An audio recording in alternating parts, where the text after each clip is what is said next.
No! Oh, yes! Yes! They have the audacity to go after anything! The 7 dragons, gods. No ancient artifact that relates can escape their greedy ambitions. Still, this time is different. Who do they think they are, going after the Abyss Order's treasures? Oh, Traveler, it's you. Huh? Ganyu, what are you doing here with Lan? Do you have a commission you need to post? Hello. We were just discussing the treasure hoarders. Yes. We were just saying how even the audacious treasure hoarders should know better than to mess with the Abyss. It's just too evil. But we recently received intel from the Ministry of Civil Affairs that 2 big-time treasure hoarders in Liyue and Mondstadt are planning some big joint operation. 2 big-time treasure hoarders? Yes. They're known as Big Sis of the South and Raptor of the North. Oh, Raptor! Paimon remembers he tried to run away from Amber and Mondstadt. But who is Big Sis of the South? You are correct. She's the head of the treasure hoarders in Liyue. As I understand it, the treasure hoarders all call her boss. Some say that the god of thieves even bestowed a gift upon her for her exploits, making her Big Sis of the gods. But that's probably just a wild rumor. Anyway, the treasure hoarders discovered some previously unexplored ruins that the Abyss Order has been secretly guarding in the shadows. Despite how dangerous that makes it, all the treasure hoarders can think about is what kinds of treasure could be inside. They have already devised a plan.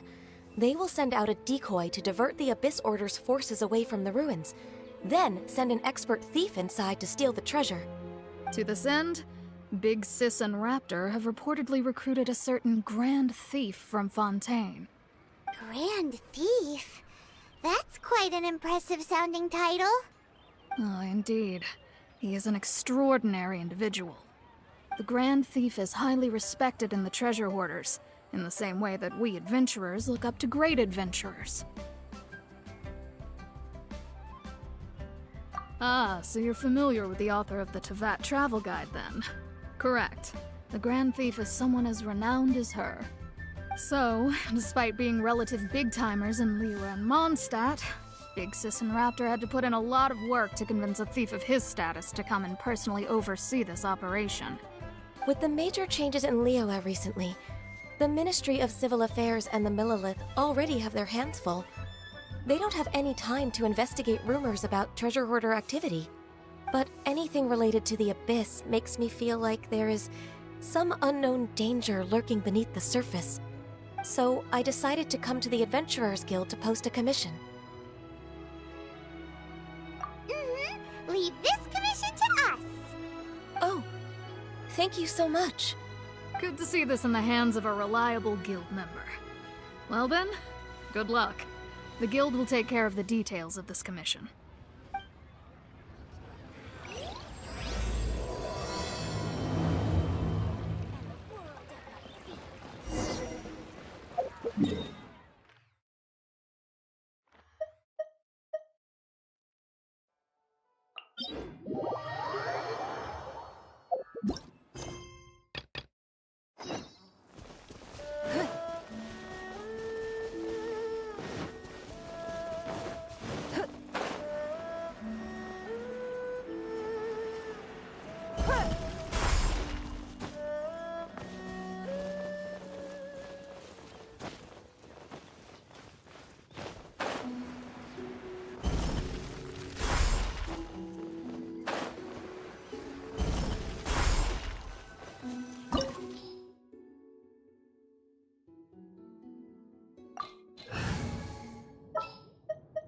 I will bring my notebook.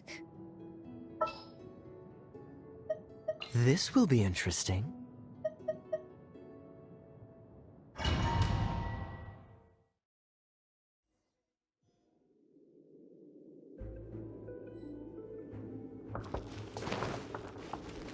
Life goes on.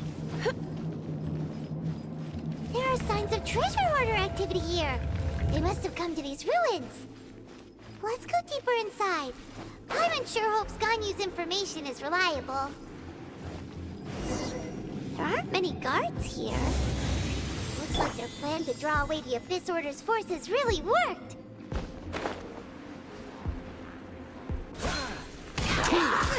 Boba, get them! You're in for a little shock.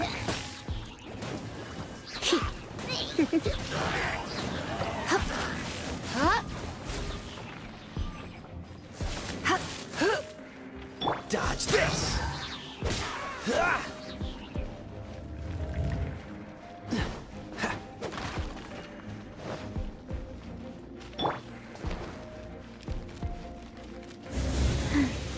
More signs that a treasure hoarder was here. This should be the right direction. But why does it feel stranger and stranger as we make it deeper into these ruins? Be careful now. Paimon's right behind you.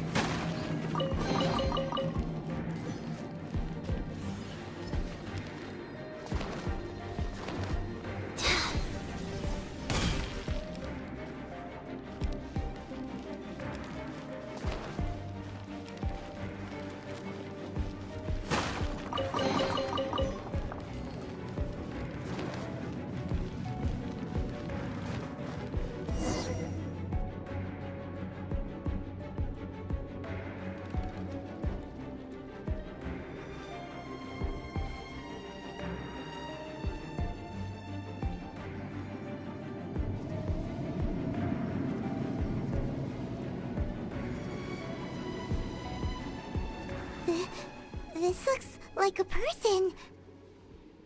Could it be the Grand Thief? Why is he in that position? Is he praying to something? That's... Why is the Statue of the Seven hanging upside down? And the statue's hands... Paimon remembers they're normally holding an orb, right? But this statue is holding... What is that? Paimon has a really bad feeling about this. And the Grand Thief hasn't moved an inch. Do you think he's... Hello? Are you okay, mister?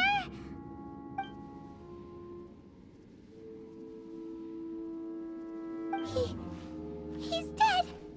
Paimon doesn't feel so good. Let's get out of here, and fast! We should report back to Ganyu and Lon. Ah! Now what? We can't stay here! Quick, run!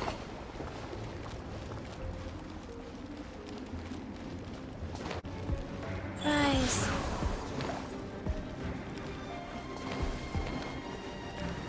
Faster? Okay, faster.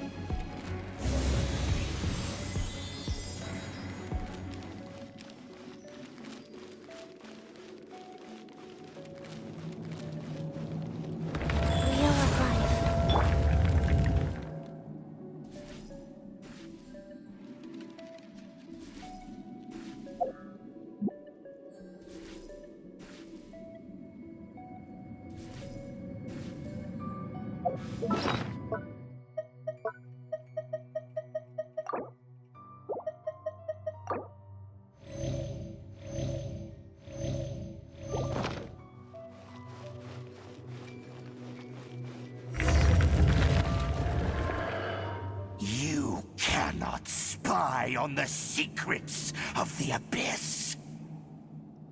You have come here. You have seen our secrets. For this, you must pay the price. As a herald, I will mete out your punishment. An Abyss Herald?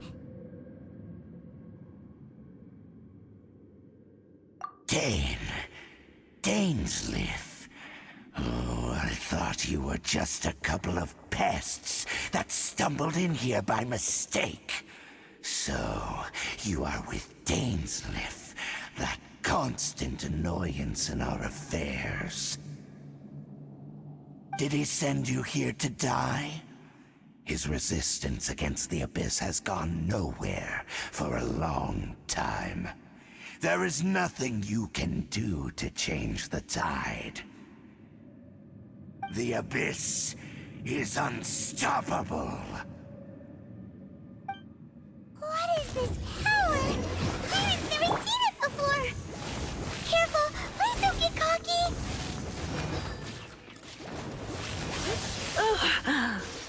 Go. Abyssal roar! Boba, get them! Here.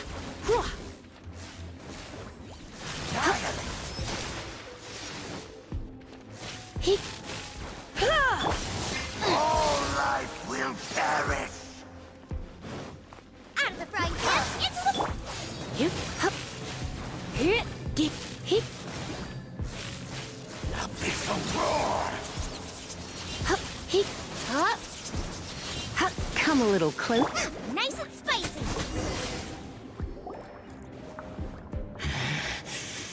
This power, it seems familiar. I see. So it's you. You are the one. In that case, I shall stay here no longer.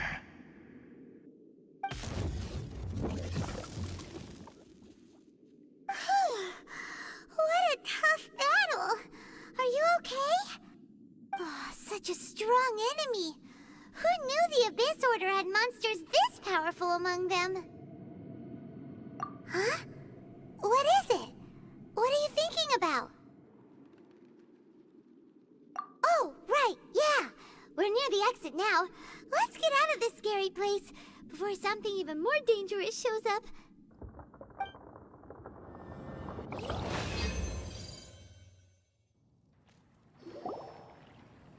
So, we meet again. A little sooner than I had expected. Hey, it's Dane!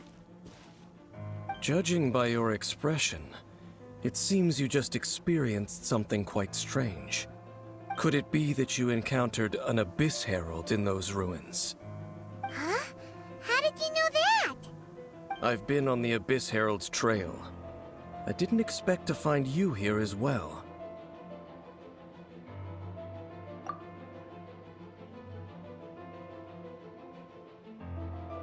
An inverted statue of the Seven, holding abyssal power in its hands. No, I have never seen such a thing during my time fighting the Abyss, though I have had my suspicions. Tell me the rest of what happened in there. So you escaped the ruin depths filled with abyssal power, and then? And then, as we got close to the exit, an Abyss Herald suddenly appeared and blocked our way! We fought a big battle with that thing. Maybe it hasn't gotten too far yet. Yes, this is a rare opportunity indeed. Come, let's catch up to it. Let's go! A rare opportunity? With Dane helping out, maybe we'll be able to solve more mysteries about the Abyss!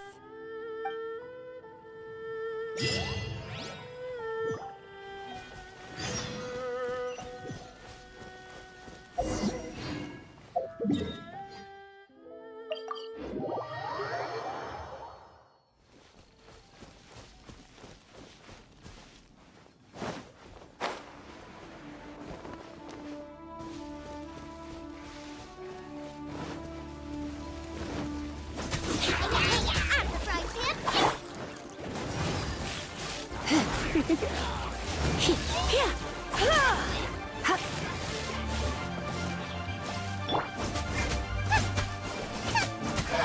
Nice and spicy! Come a little closer.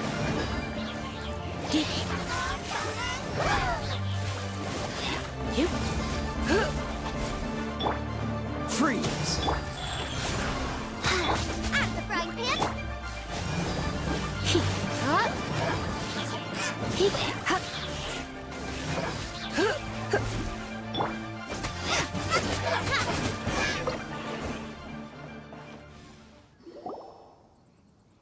abyss mages just now. Were they trying to ambush us? No.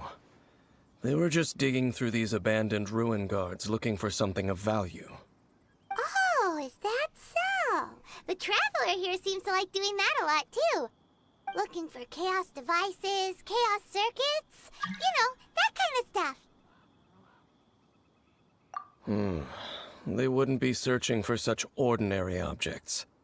In fact, I was nearby investigating precisely because abyss mages often come out from that ruin to explore. They seem to be searching the remains of ruin guards for a certain valuable object to take back to the ruins. However, they look disappointed, so it would seem they haven't found it yet. Well then, why didn't you grab one of them just now and ask what they were up to? I certainly don't mean to be merciful towards these monsters of the abyss, but I have a feeling that their plan with this object is of major importance to the entire Abyss Order. One cannot discover the truth behind it through interrogation. Or rather, these Abyss mages likely fear something else, much more than they do a painful interrogation. Paimon is getting goosebumps thinking about all this. All right, we shouldn't waste too much time here. Let's continue our search.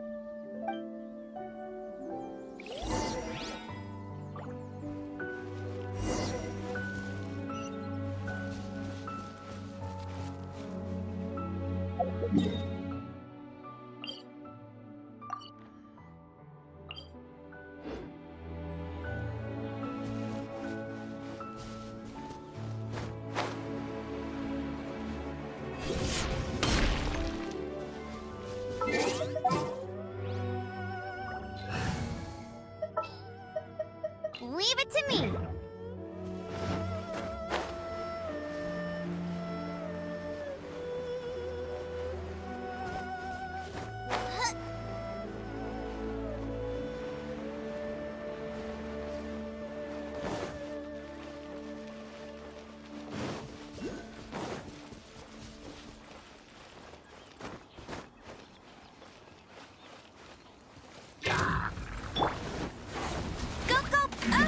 Wheel of life. Let it rain. Booba, get You're in for a little shock. here.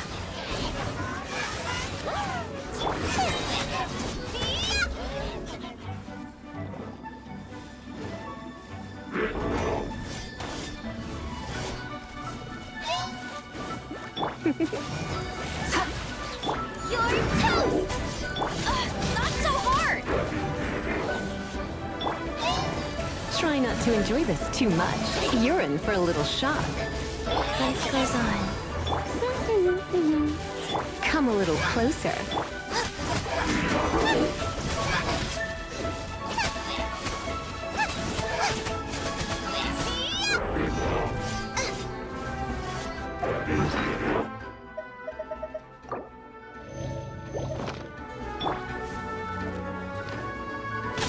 Nice and spicy.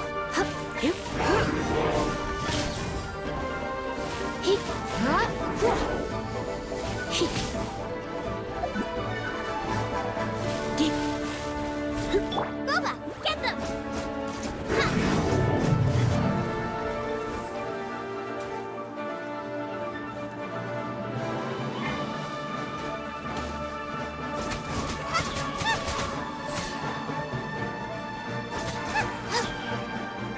Out of the frying pan, into the fire.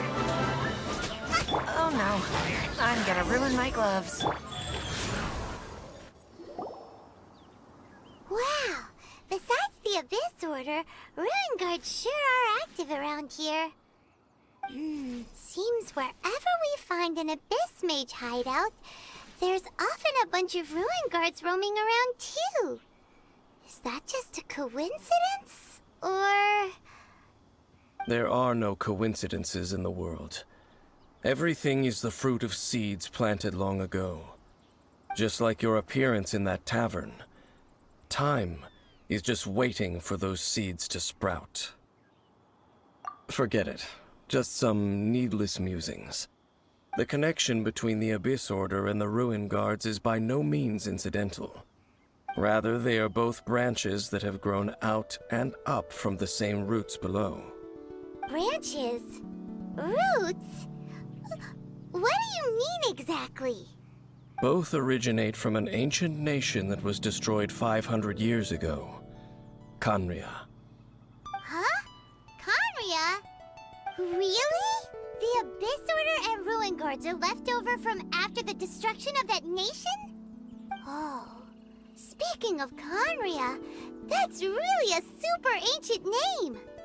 Oh, right. As your guide, Paimon should explain a bit here.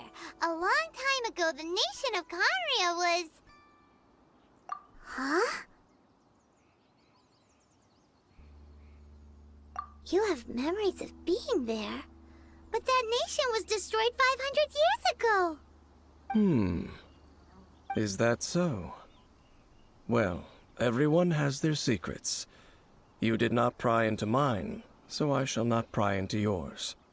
But, if you would like to tell me, I will listen. So, the Khaenri'ah you saw, what was it like?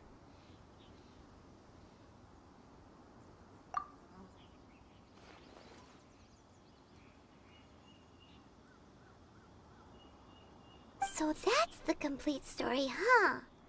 Paimon thought that you ran into that unknown god first. I see.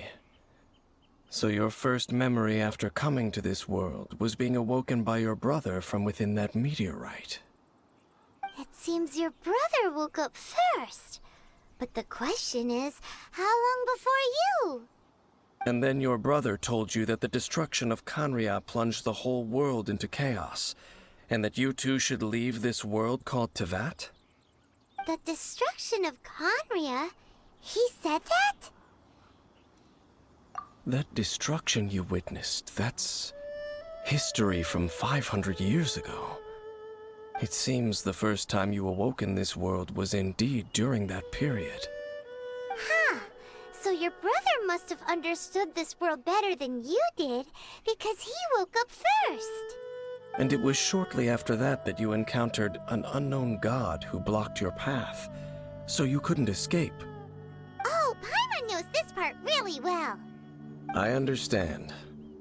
When you awoke at that time and hurriedly tried to leave for another world, you didn't know anything about Khaenri'ah. But now, since you have come to gain some understanding of Teyvat, you are able to guess that the war you witnessed all those years ago must be the war that ended Khaenri'ah. Am I right? Ah, if that's the case, you must have been flipping through all sorts of books during our adventure these past few months. Before going to Mondstadt, you had just looked at some vague materials. Later, we managed to gather a whole bunch of old books from all around Mondstadt and Liyue, but you told Paimon they were useless. So, the whole time you were just trying to learn more about Khaenri'ah so you could find your brother? Oh, yeah. You can travel around the 7 nations to find the 7. But where can you go to find a nation that was destroyed 500 years ago? I probably know more about Khaenri'ah than both of you. Khaenri'ah was a nation without a god. Not because it had a god that died or abandoned them, but because it never had a god to begin with. It was a powerful nation, built purely by humans. An unprecedented, flourishing, and glorious civilization. It was the pride of humankind. A nation without a god? Later events unfolded just as you remember. It was all destroyed by gods. You mean that... 500 years ago, the gods descended upon the world and brought desolation to Khaenri'ah. The pride of humankind was uprooted and crushed, like a weed removed from the garden of the gods. How could that be? The history books don't say anything about that. Yes, well, continuing to discuss the past now will only dampen our spirits. Let's keep moving. I will tell you more of what you want to know as we continue our search.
Rise.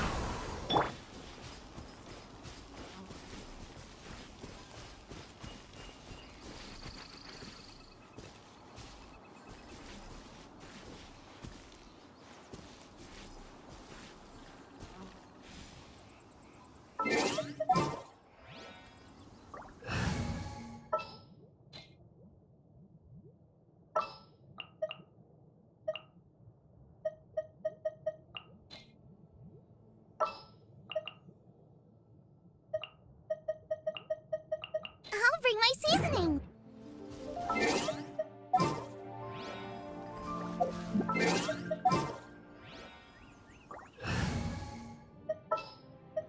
We can do this.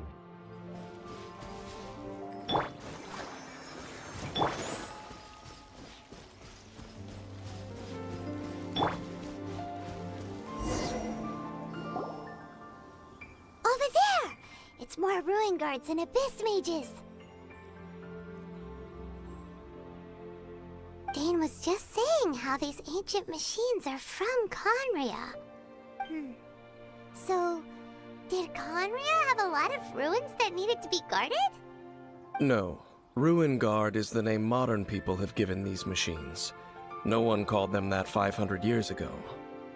These Ruin Guards were known as Field Tillers by the people of Conria. Field tillers? What a strange name. It's not like you think. Field Tiller was just a code name. The people of Conria like to give code names to their weapons. The land is not to be tilled with farming tools, but rather is to be fought for with steel and blood. This is how the Field Tiller came about. Fought for with steel and blood? Well, that's an interesting way of understanding tilling. Paimon doesn't think it's a very positive interpretation. After the destruction of Conria, these masterless field tillers went completely out of control. They wandered aimlessly over the centuries, gradually spreading to every corner of Teyvat. Perhaps resonating with the sorrow of other civilizations lost to time, they found their way to various ruins across the land, where they lie dormant. Well, that sounds so sad. Once you understand more, those details won't mean much to you. But no matter their past, all that remains of them now is the danger they pose. So destroy them all.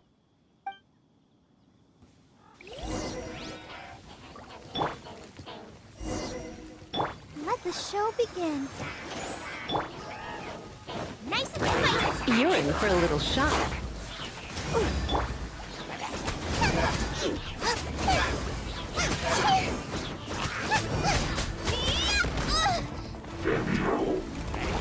Brace you, Boba. Get.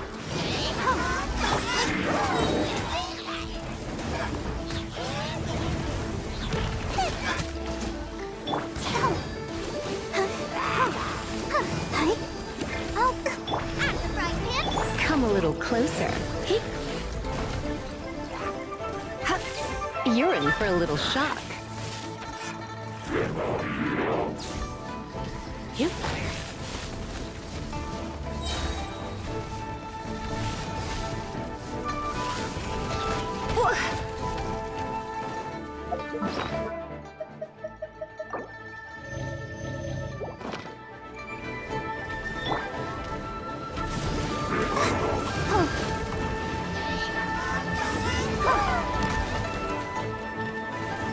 Let the show begin.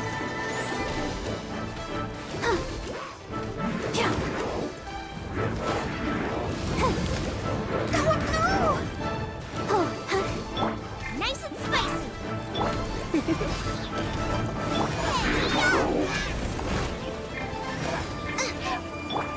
Surrender and be gentle.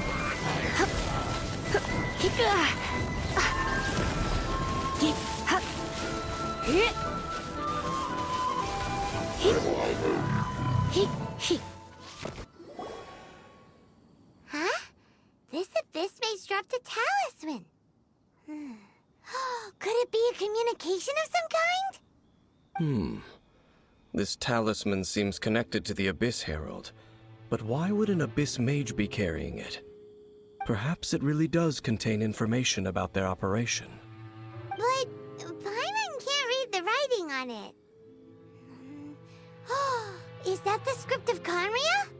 Engulf the faith of the enemy in flame, and bring glory to His Highness the Prince. What? Is that what it says?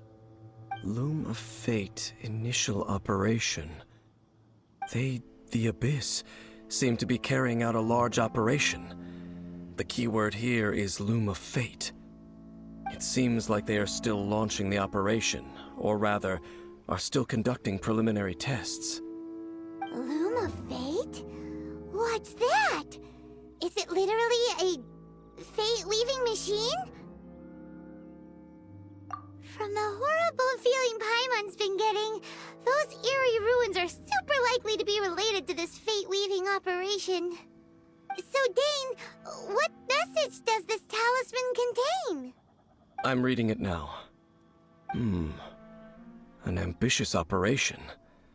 But some parts are difficult to understand. How so?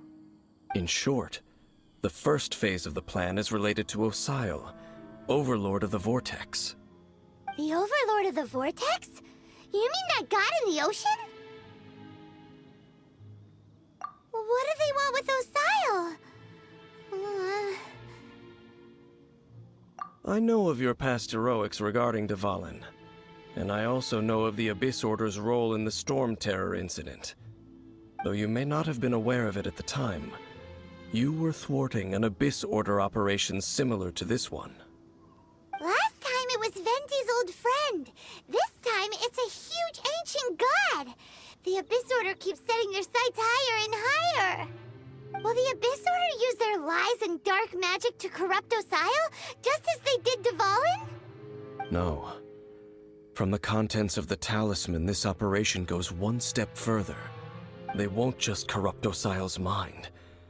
They also plan to use the ancient technology behind the field tillers to completely transform Osile's body. Is that even possible? So wait, the Abyss Order wants to make some sort of cybernetic squid god of mass destruction? Very few people today truly understand the civilization of Conria. Though of course, the accuracy of that understanding itself is difficult to judge. Only the Abyss Order has consistently sought out the remnants of Conria. Despite being far from human, they seek out this lost human civilization quite persistently. The talisman's message states that they will use the defiled statue as a base, attaching Osile's limbs to construct a mechanized god. And the new core that shall replace the orb usually held by the Statue of the Seven is the eye of the very first field tiller. The eye of the very first field tiller? Oh, Paimon gets it! All those Abyss mages are looking for the special eye, right? It would seem so. This whole thing keeps getting more complicated. But basically, it all has to do with that eerie statue of the Seven we saw, right? Yes. According to the talisman, the eye should be placed in the hands of the defiled statue, thereby imbuing the newly born god with the power to topple the divine thrones of Celestia. Oh boy, the Abyss Order sure isn't holding back with this plan. Since no one knows where the first field tiller is, how about we take the information about the statue as the starting point for our investigation? Yeah, that tone-deaf bard is too difficult to track down anyway. Let's go to the cathedral first and ask around. Maybe we'll learn something. The cathedral. Huh? What's the matter, Dane? Nothing. Let's get moving.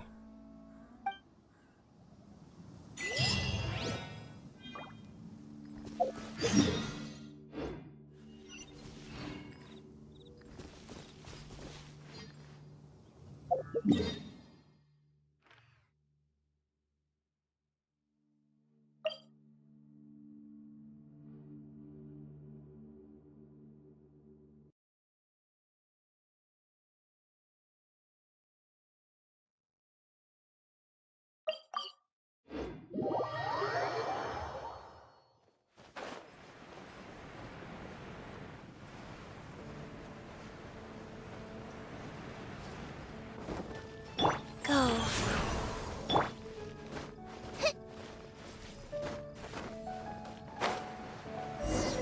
A huge statue, a grandiose cathedral. The people of Mondstadt clearly spent a great deal of resources and energy to construct them. But how aware of this was the Animo Archon on receiving this gift? And how much did he give back in return? Faith doesn't ask for anything in return, though, does it? As long as the gods have a clear conscience about it all, there's nothing I can say about it. Shh! We're about to enter the cathedral! Don't say anything bad about the Animo Archon! And actually, the Animo Archon is... never mind! I never specifically said I would enter the cathedral. I'll leave you two to mingle with the sisters. Huh? You are the honorary knight of Mondstadt. They will surely allow you to poke into these affairs with their utmost trust. Having me tag along would only make them suspicious. Correct. And just as our little friend said, I might say something bad about the church at any time. When a non-believer steps onto holy ground, the result is never pretty. I have never received the favor of the gods in the past. I don't see any reason I would need it now, or in the future either. That's enough about that. While we've been chit-chatting, the Abyss Order continues to act. Okay, then we'll just go in ourselves and ask around. I should warn you about one thing. Don't go mentioning the defiled statue inside the cathedral. The Church of Favonius wouldn't ignore the matter of the statue. But if they rashly tried anything against the Abyss Order, it would only ruin whatever element of surprise we may have. Also, meddling in the affairs of the Abyss usually doesn't end well for anyone.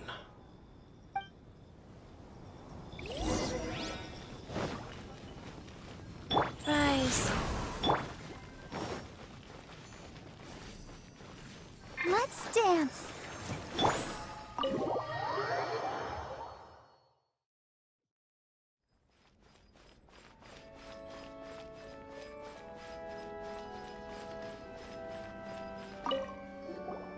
Honorary Knight!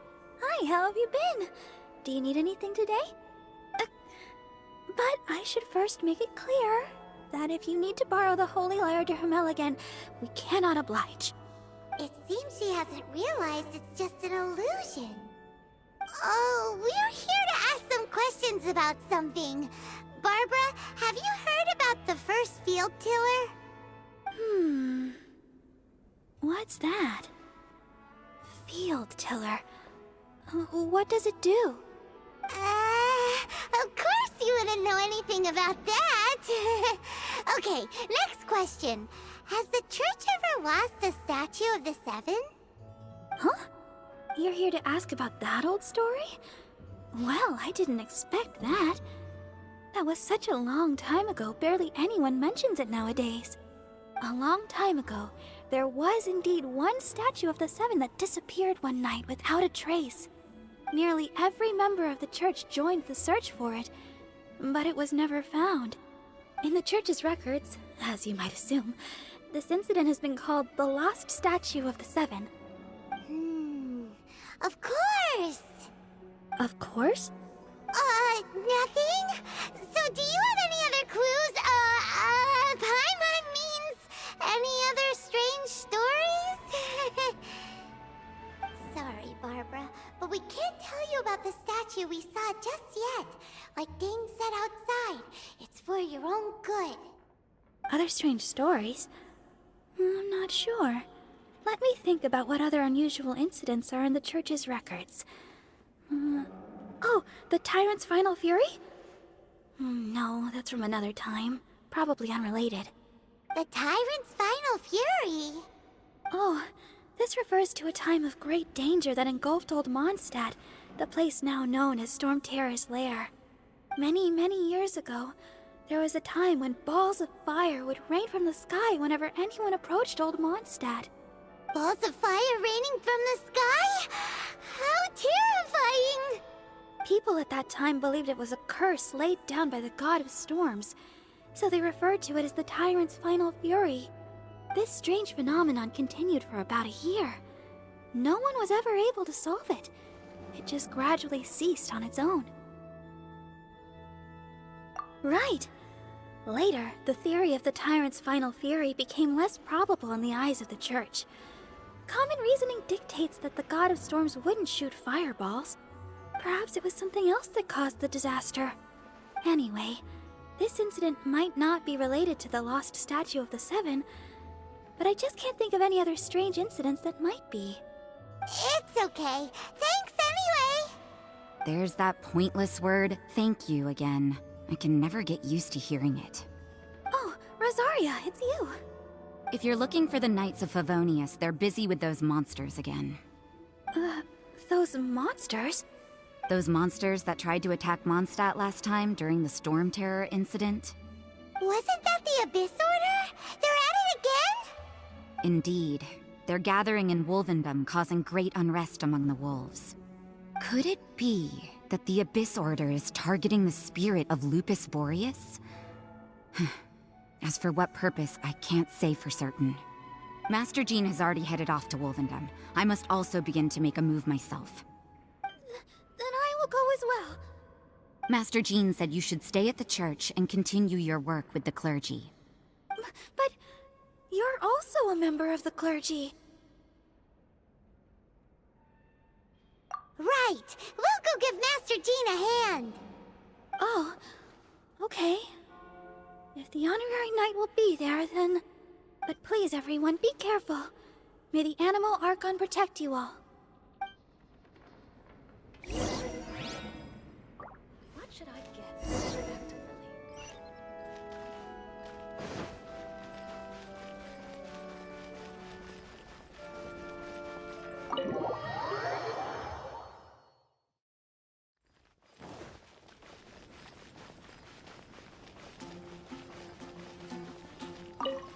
I see. Has the Abyss Order already launched a new operation? This could very well have something to do with the defiled statue. We should go as well. But what is the Abyss Order going to Wolvendom for anyway? Are they looking to do the same as they did with Dvalin? Not again! No, that's not likely. Unlike Osial, who was just suppressed, Andreas died long ago. Today, it is just his spirit that stands guard over Wolvendom. The Abyss Herald may just be targeting the spirit of Andreas in an attempt to garner some information from one of the Animal Archon's old companions.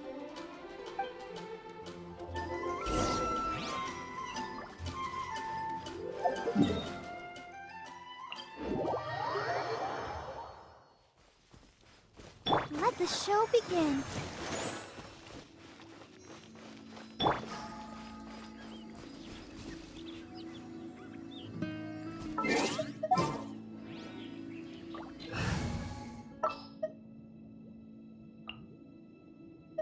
Ready when you are.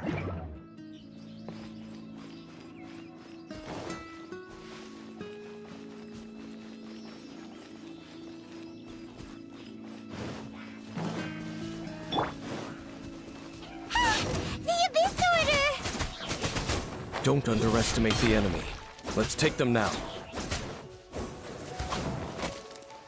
You're in for a little shock.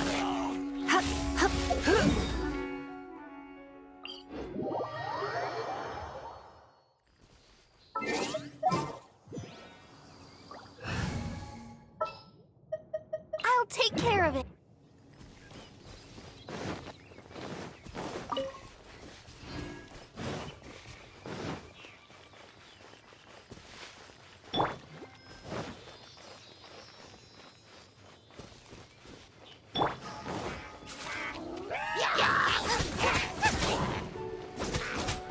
Out of the frying pan.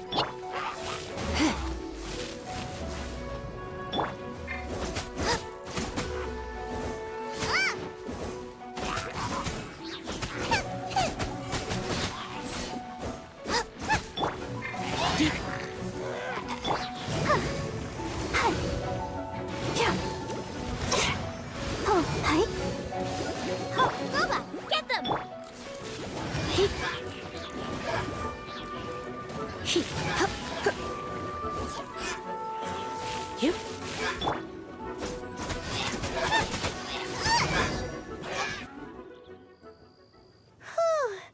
There sure are a lot of enemies around here. The closer we get to the target, the more enemies there are. Fits the Abyss Order's style. Yeah, let's go! I'm not going any further. Huh?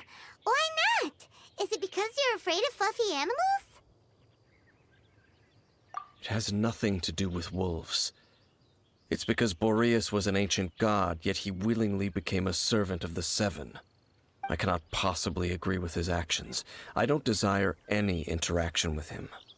Besides, you're the one people like. I'm less likable. There's nothing special about gods anyway. It's just my opinion, but a word of advice. Always be on your guard when around gods. You shouldn't place too much trust in them.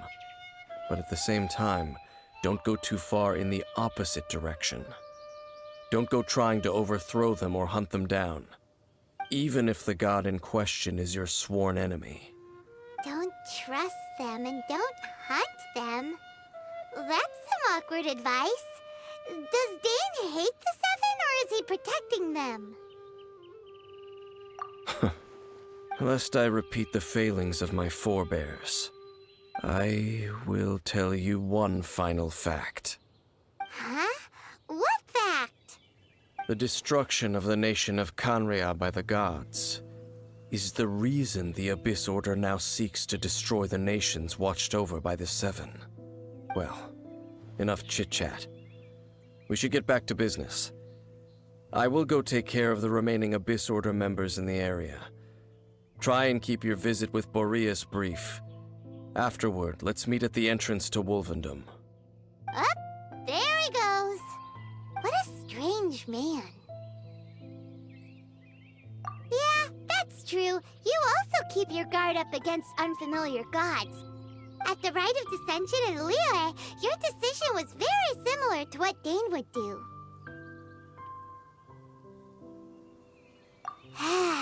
Not the easiest situation. Honorary Knight, Paimon, what are you two doing here? Oh, Master Jean! So glad we found you. Rosaria told us that you came here to fight the Abyss Order, so we came to help. Then your help is greatly appreciated. The Abyss Order's sudden offensive is very strange. They have surrounded Wolvendom. I am preparing to send out some knights to fight back. I just scouted out all of Wolvendom, but I did not see you. Rosaria told me that the Abyss Order is going after Boreas. But the Abyss Order and Boreas... what is the connection between them? They just like to cause trouble. Do they really need a reason? The Abyss Order already went after Dvalin. It's not too surprising that they would also go after another one of the Animal Archon's buddies. That is true. Regardless, whether the reason behind the present threat is clear or not, I will handle the situation. Honorary Knight, please go and check if Lupus Boreas is in any danger. This god's spirit... he does not often see people, but I hear that you have met him before. Maybe it is best that you are also the one to meet him this time. Okay, be careful. Thank you for your help, Honorary Knight of Favonius.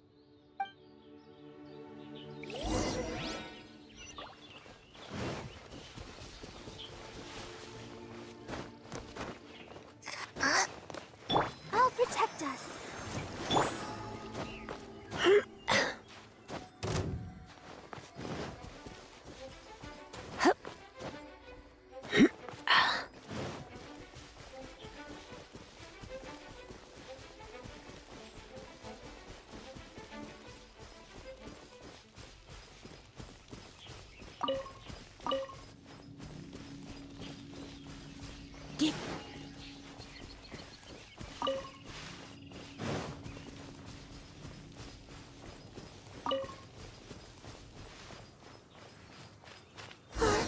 Look! Over there, it's Razor! And the Abyss Herald!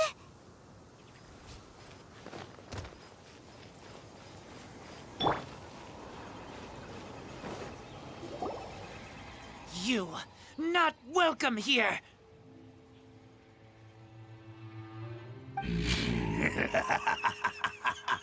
So, the wolf's wretched spirit likes to raise wild pups now.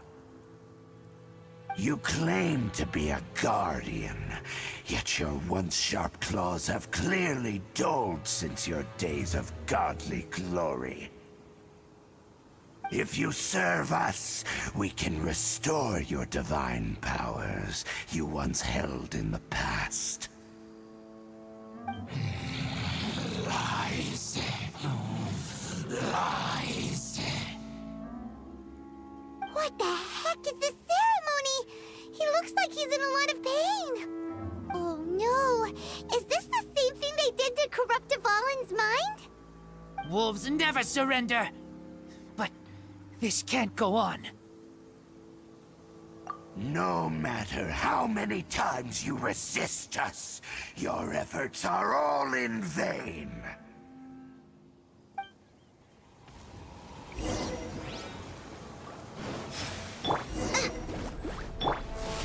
Here!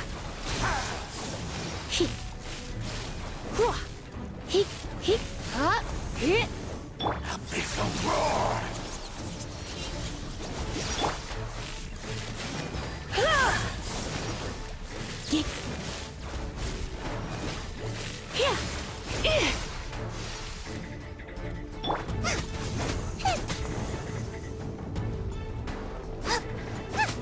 Race you!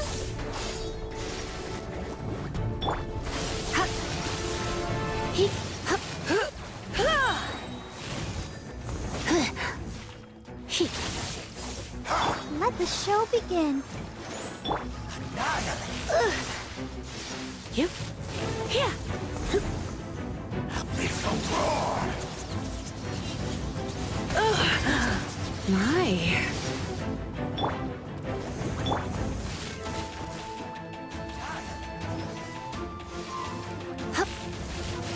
Hit!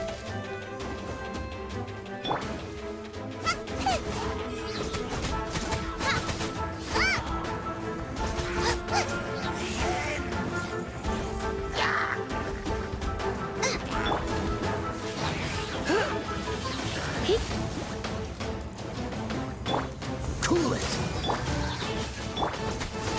You're toast! Let's spark the... This moment will be frozen. Come on, we can do it. The end will come!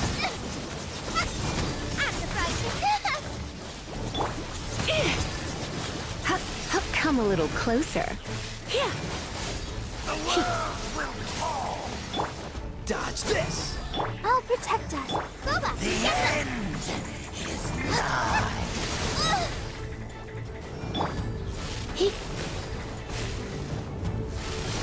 All life will perish. Surging tide.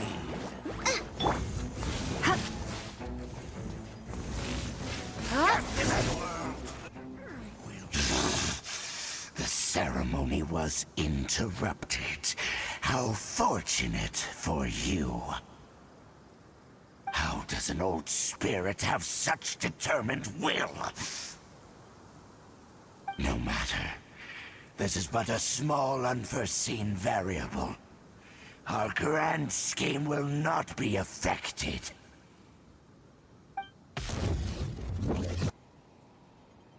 it disappeared again.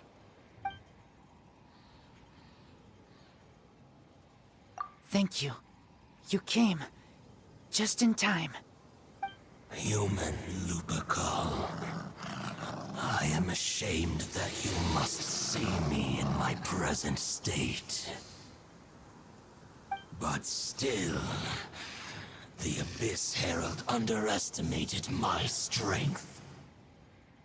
Lupus Boreas never refuses trial, but scary outsider, not respect trial rules. I too didn't see the trap. Wait, so you mean the Abyss Order had everything prepared to corrupt Lupus Boreas' mind, then lured him out under the pretense of challenging him in a trial? Thank you. In the future, my claws must get sharper. You smelled danger and came here? No, we heard about the danger. Paimon's nose doesn't even know what danger smells like. Besides coming to help, we actually have something to ask you about, too. Excuse us, Mr. Wolf God. Do you know anything about the first field tiller? I pay no heed to the contraptions of humans. I know not what this field tiller is. Though there was indeed one human-made machine that I can never forget. It entered into my proving ground by accident, and I mistook it for a challenger. But it could not think, only fight. It was designed as a pure killing machine from top to bottom. I eventually damaged it greatly with one of my attacks. Before it fell to the ground, it fled the proving ground. By the sounds of it, it's possible that could have been the very first field tiller, right? Missiles. I do not know this strange word. As I said, I pay no heed to the contraptions of humans. It could spin, leap high into the air, and even shoot fireballs. Although no match for a god, it was stronger than even many who wield visions.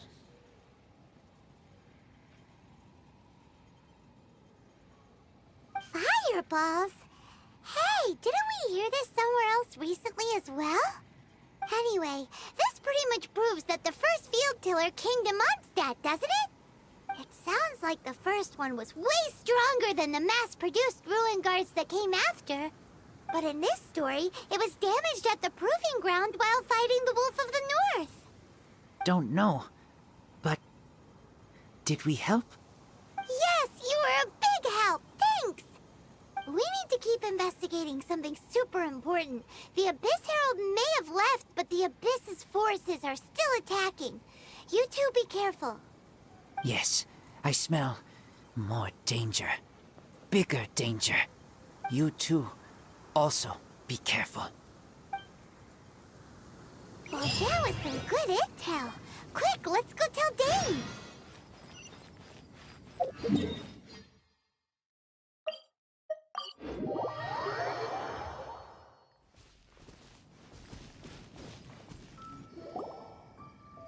Dane, there you are.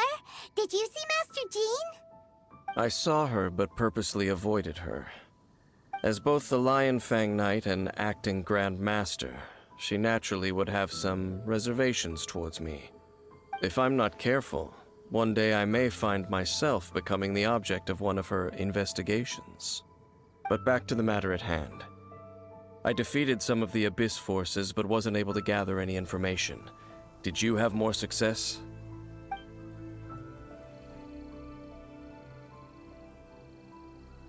I see. Well then, we can more or less figure out where the first field tiller ended up. Huh? Really? Just from the Lupus Boreas story? That information combined with a more comprehensive analysis. For example, the old story you told me you heard in the Cathedral. Exactly. The strange story told to you by that young sister, long mistaken to be a curse rained down by a deceased tyrant. Ah, Paimon gets it! So the Tyrant's final fury was really just missiles fired from the field tiller after it ran from Wolvendom. After it was damaged in the fight with the Wolf of the North, it must have wandered into the ruins of Old Mondstadt and stayed there.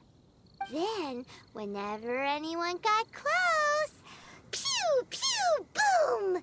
It would fire a ton of missiles at them, until one day it finally broke down for good, and the fireballs stopped raining from the sky. Back then, the people of Mondstadt hadn't seen many ruin guards before, so they came to interpret it as the Tyrant's final fury. It looks like we need to make a trip to Storm Terror's lair and comb the entire area.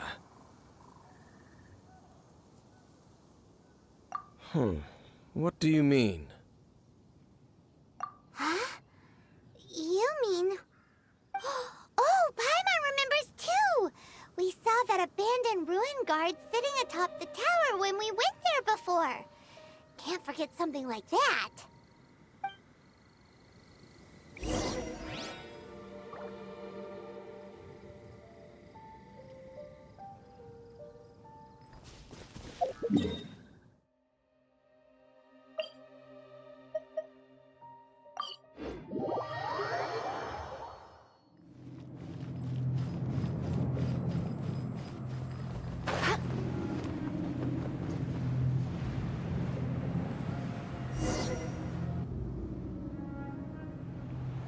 This is it, right? Okay then, use your elemental sight to look for the eye. Ooh, so what did you see? Huh? Nothing? Oh, but Paimon was so excited. What's going on? Are you sure you did it right? This requires another method. Using elemental sight on a field tiller is of no use because it is not powered by the elements. Let me give it a try.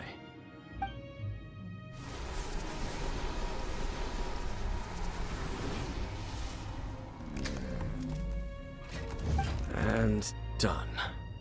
Wow! It's The very thing the Abyss Herald has been seeking all along. The eye of the first field tiller. All of the ruin guards today are just replicas of this machine. As the prototype, its combat capability was unrestricted. Prototype? Oh, Paimon doesn't know that word. Is it another ancient term from Conria?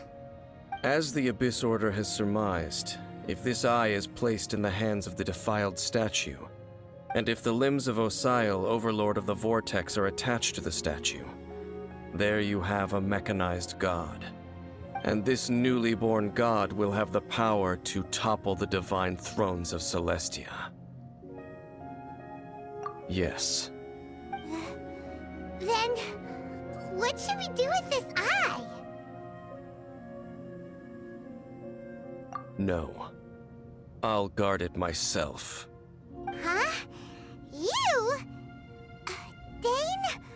You won't go and do anything crazy with it, will you? You may doubt me if you wish, but I must ensure it does not fall into the wrong hands. No matter where we may hide it, they will find it. And as for the Church of Favonius, well, you know I don't trust them. Oh, right. But our work isn't done yet. To avoid any further repercussions, we must also take care of that defiled statue. We can't have the church get involved. Let's handle it ourselves. As for what I mean by take care of it, naturally I mean to completely destroy it. Destroy it? That's a statue of the Seven! As well as being a really important cultural relic, they're actually divine too! Well, good thing we didn't tell Barbara earlier. Otherwise she'd be going completely bonkers right now! Do the Seven really expect me to help them look after what belongs to them? Let's go back to those ruins and destroy the inverted statue. If we are lucky, we will also run into that Abyss Herald. I'll make sure it doesn't get away this time.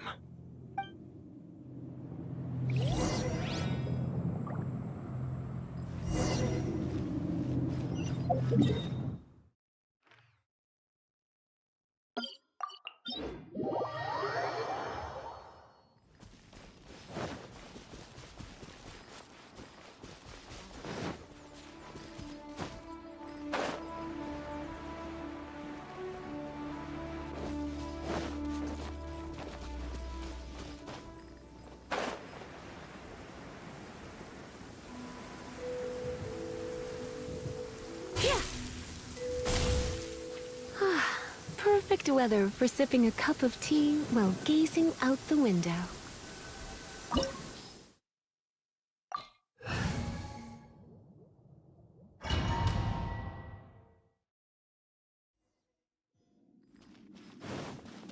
So after all that running around, we end up right back here again.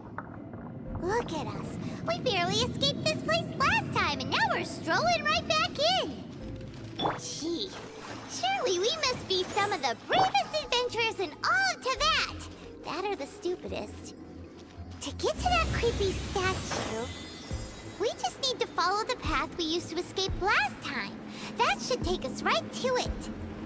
Yep, that'll work. Let's go. And remember to be on your guard.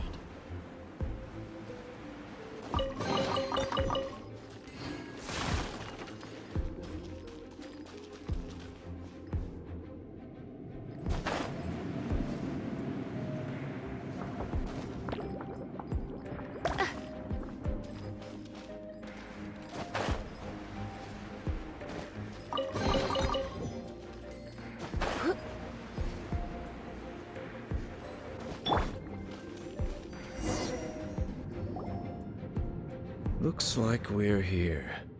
An eerie, lifeless, dark chamber. I understand the evil aura you were describing earlier. Oh, such a scary place. Be careful to not be overwhelmed by the power of the defiled statue. The Abyss Herald. It's here. You sense correctly. You are just as vexatious as ever, Dainsleif, enemy of the Abyss. I sense your soul is stained by terrible bloodshed, perhaps from your darkest nightmares, unless... Oh, and something far more dangerous. You reek of a corruption familiar to me. Then we are the same. We're both dangerous. But dangers from outside of the Abyss Order must be caught and caged. It is your words that forever reek of corruption. Time to silence you! Bow before the abyss! Out of the frying pan! Yep. Don't be such a brute.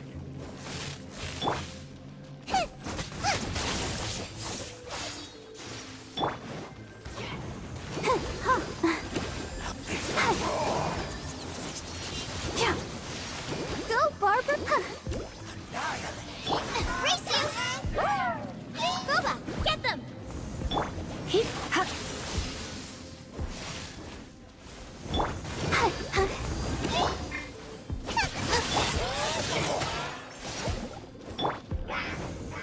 Free! Out of the frying pan!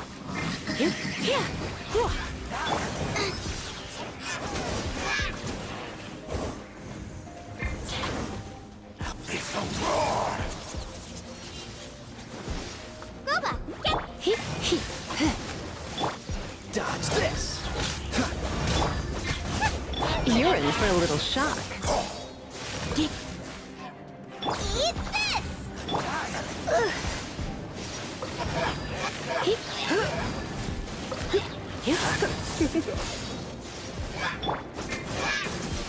All life will perish!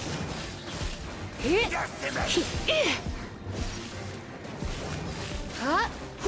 Abyssal roar!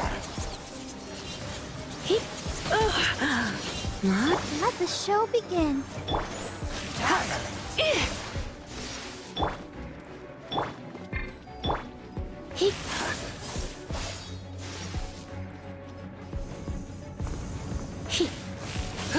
All life will perish! Out of the frying pan, into the fire!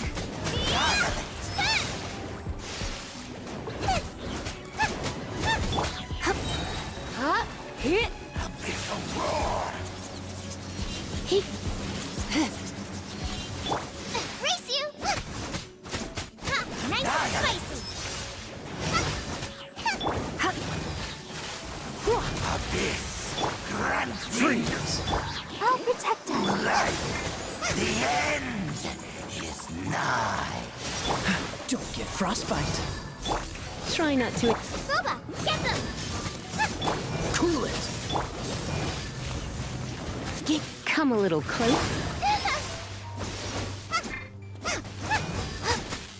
The end will come!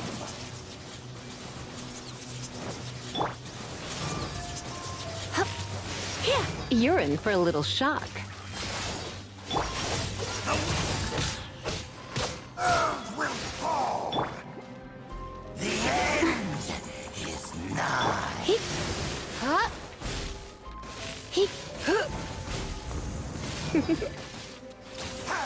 The world will fall! Out of the frying pan! Surging tide!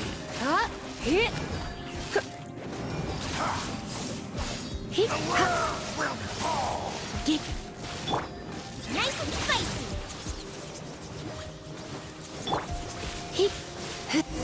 This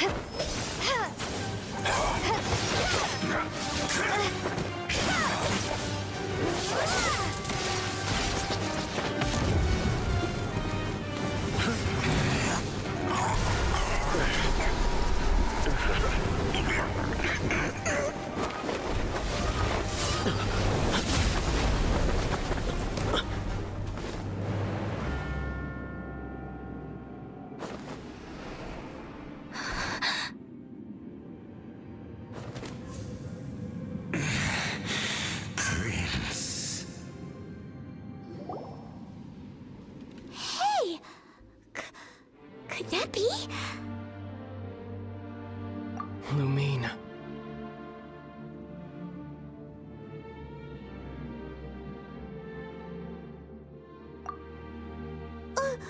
Wait! He just blocked an attack against the Abyss Herald! Your brother? And the Abyss? Lumine, why are you with Dane? Uh-huh?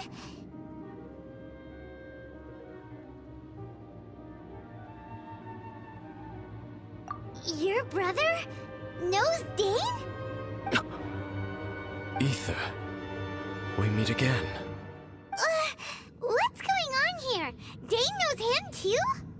You shouldn't team up with this man. He is my enemy. Ether.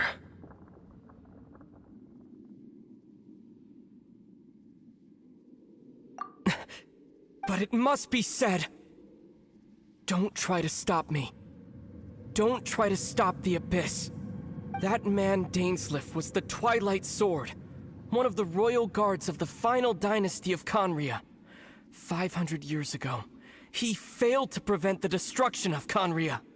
A curse of immortality was laid upon him, to forever wander the wilderness, while he watched the people he was supposed to protect turn into the monsters of the Abyss. You're saying Dane is from Conria? The same Conria that was destroyed 500 years ago? And you said the people turned into monsters? You're trying to tell Paimon that the Abyss Order is not only related to Conria, but is actually the people of Conria themselves? And the whole thing about Dane being your enemy... Paimon's so confused. Home. Yes, of course. Home is wherever we are together. But I cannot go with you to the next world to find a new home. At least, not yet. Until the Abyss has engulfed the thrones, my war with destiny will see no end. Listen to me, Lumine. I have already traveled through this world once. Once you reach the end of your journey as I did, you will see for yourself the true nature of this world.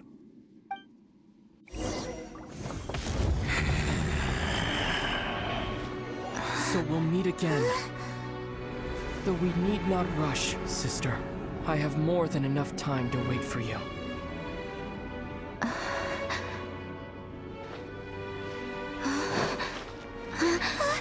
We have always had enough time.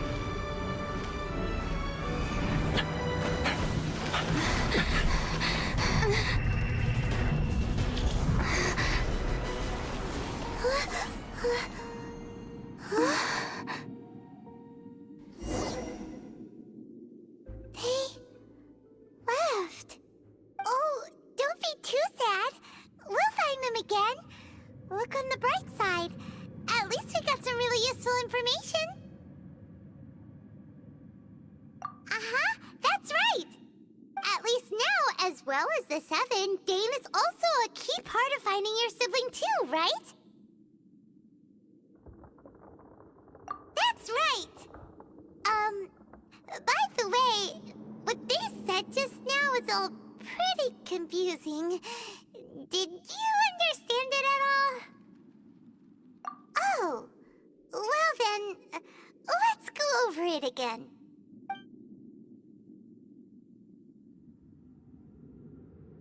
First off, that Abyss Herald called your brother Prince. It seems like your brother is leading the Abyss Order. Even the Abyss Herald answers to him.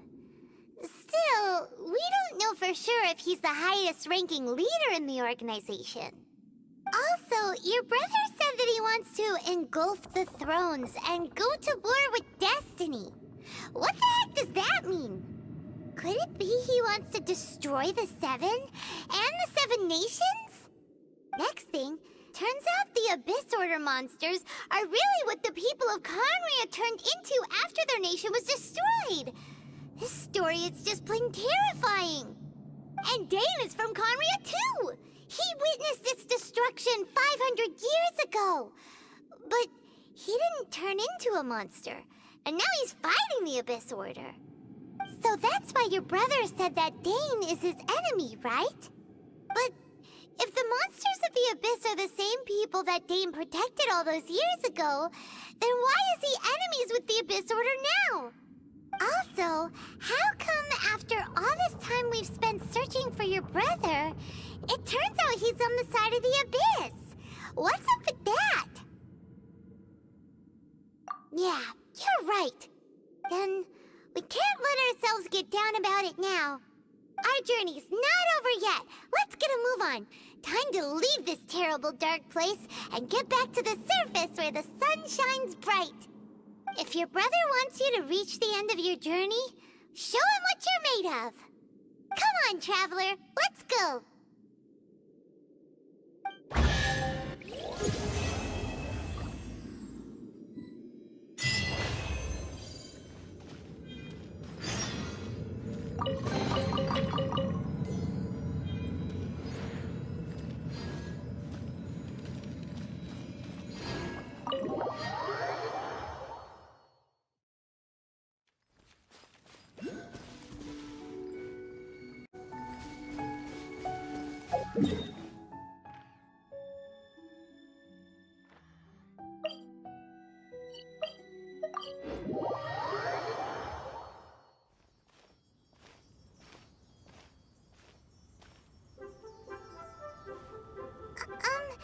Are you okay?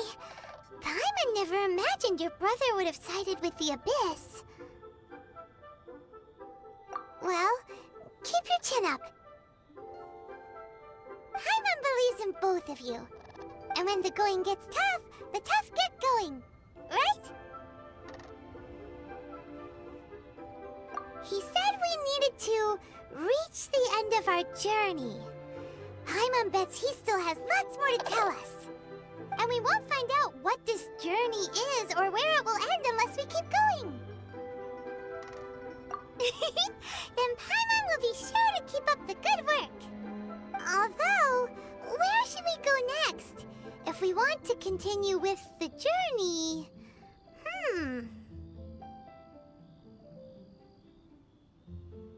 Oh, you mean the god that took your brother away in the first place? You're right. After all, everything that followed, all this confusion, it all started with her. Yeah, Paimon bets she's the key to understanding this whole mystery.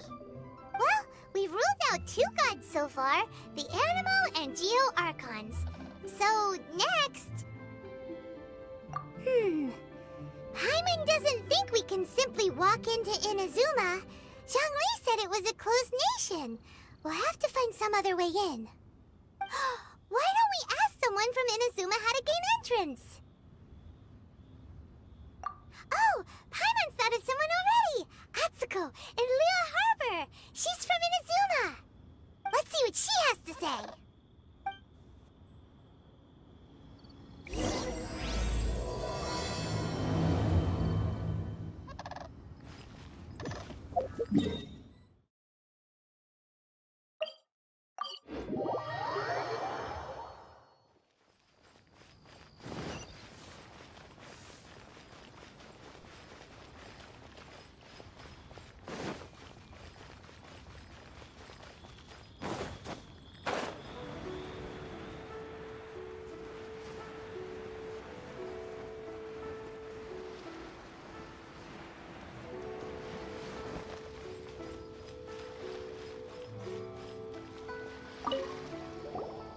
Oh. Hello. Oh, I mean good fortune, right? I'm still learning to talk like a local. Is there anything I can help you with? We wanted to ask, how do we get into Inazuma? Oh, so that's why you're here. Well, there is a way. Great! We came to the right person! But the chance of success is incredibly small. Huh. Incredibly small? Then how did you get out of Inazuma in the first place? It was in leaving Inazuma that I found out just how dangerous this method truly was. All I had to rely on was a little wooden raft that I'd put together myself. There was a storm raging ahead of me, and my pursuers were close on my tail. After I'd escaped their clutches, I floated on the open ocean for I don't know how many days. My rations and freshwater supply soon ran out, and I remember getting to the point where I was sure I'd reached the end. Then, I blacked out. But, to my surprise, my journey didn't end there. Or to put it another way, a new beginning found me. Ah, that's right. I escaped by the skin of my teeth. The fact that I'm even alive to tell the tale must be a sign that the gods were watching over me. What a horrible journey! And you set off knowing how dangerous it was? Why? Well, because everything is just too restrictive over there. The atmosphere is so stifling. The Kanjo Commission subjects everyone leaving or entering the nation to a protracted approval process, and I felt like I didn't belong there. Kanjo Commission? What's that? Along with the other two commissions, they oversee everything in Inazuma. We usually collectively refer to them as the Tri-Commission. I suppose they're equivalent to the 8 trades under the Liyue Chising. One of the obligations of the Kanjo Commission is to conduct rigorous identity checks on all individuals leaving or entering Inazuma. All non-nationals are processed centrally on Rito upon arrival. Meanwhile, the Tenryo Commission is responsible for implementing the recently promulgated Vision Hunt Decree. They act like the executive arm of the Raiden Shogun's rule. Loyal, yet unfeeling. It doesn't feel good to speak ill of my home like this. But after spending so long under that oppressive atmosphere, I begin to lose all hope for the future. What I mean to say is, unless you have an extremely compelling reason to go to Inazuma, you should abandon your plans of trying to get there. You should know that the sea around Inazuma is engulfed in a perpetual tempest of wind and rain. Supposing you survived that, you would still need to get past the samurai guards that enforce the Sakoku Decree, the closed nation policy of Inazuma. And even if you did manage to find a way, you'd still have to produce the necessary documentation at the Rito Center for processing Outlanders. Otherwise, you'd be kicked out immediately. Seems like they really don't want anyone setting foot in Inazuma, huh? They only set that up as a port to guarantee a supply of goods and information to the island. Most Outlanders would be unable to acquire the documentation needed. But if you really are set on going, there is one thing you could try. The raft idea sounds a little on the dangerous side. Plus, Paimon would definitely get seasick. That's not what I meant. You could ask someone from the Crux fleet if they have some way of getting you to Inazuma. They're well known in Liyue. Voyaging far and wide has made them a well-traveled group with a wide range of experiences. They may just know how to break through the storm. But it's an armed fleet, right? Why would they agree to a request like this? That part is up to you.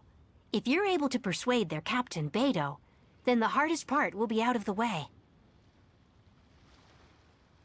The Alcor is the flagship of the Crux fleet. I heard that it's currently anchored by Guyunstone Forest on a supply run. This might be your best chance. Then there's no time to lose. Let's go find Captain Beidou.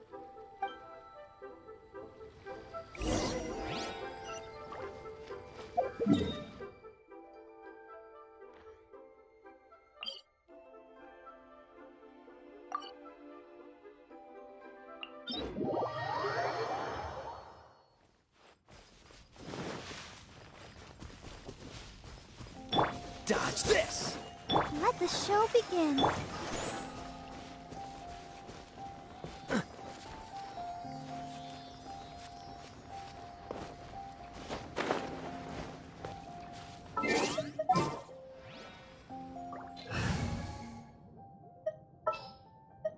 I'm here.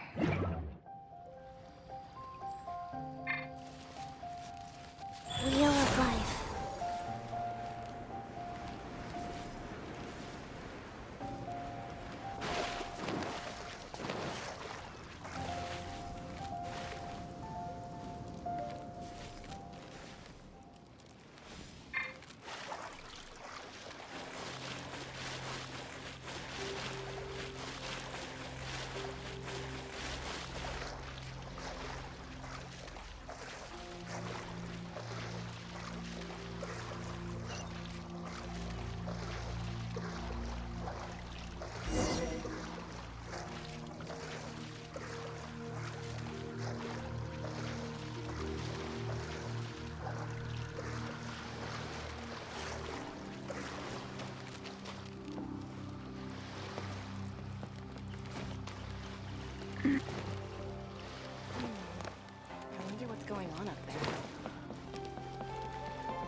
we got here? Wait, I know you. You're that traveler, aren't you? The one who fought against the Fatui and Osile, right? Ningguang told me about you. A traveler of great insight and remarkable skill has saved Liyue, she said. She's a hard one to please, so praise from her is high praise indeed. I remember thinking at the time that it'd be good to meet you in person. Judging by the clothes on your back and this floating thing, I guess that time has come. Hey! The name's not Floating Thing, it's Paimon! Paimon? What a fascinating being.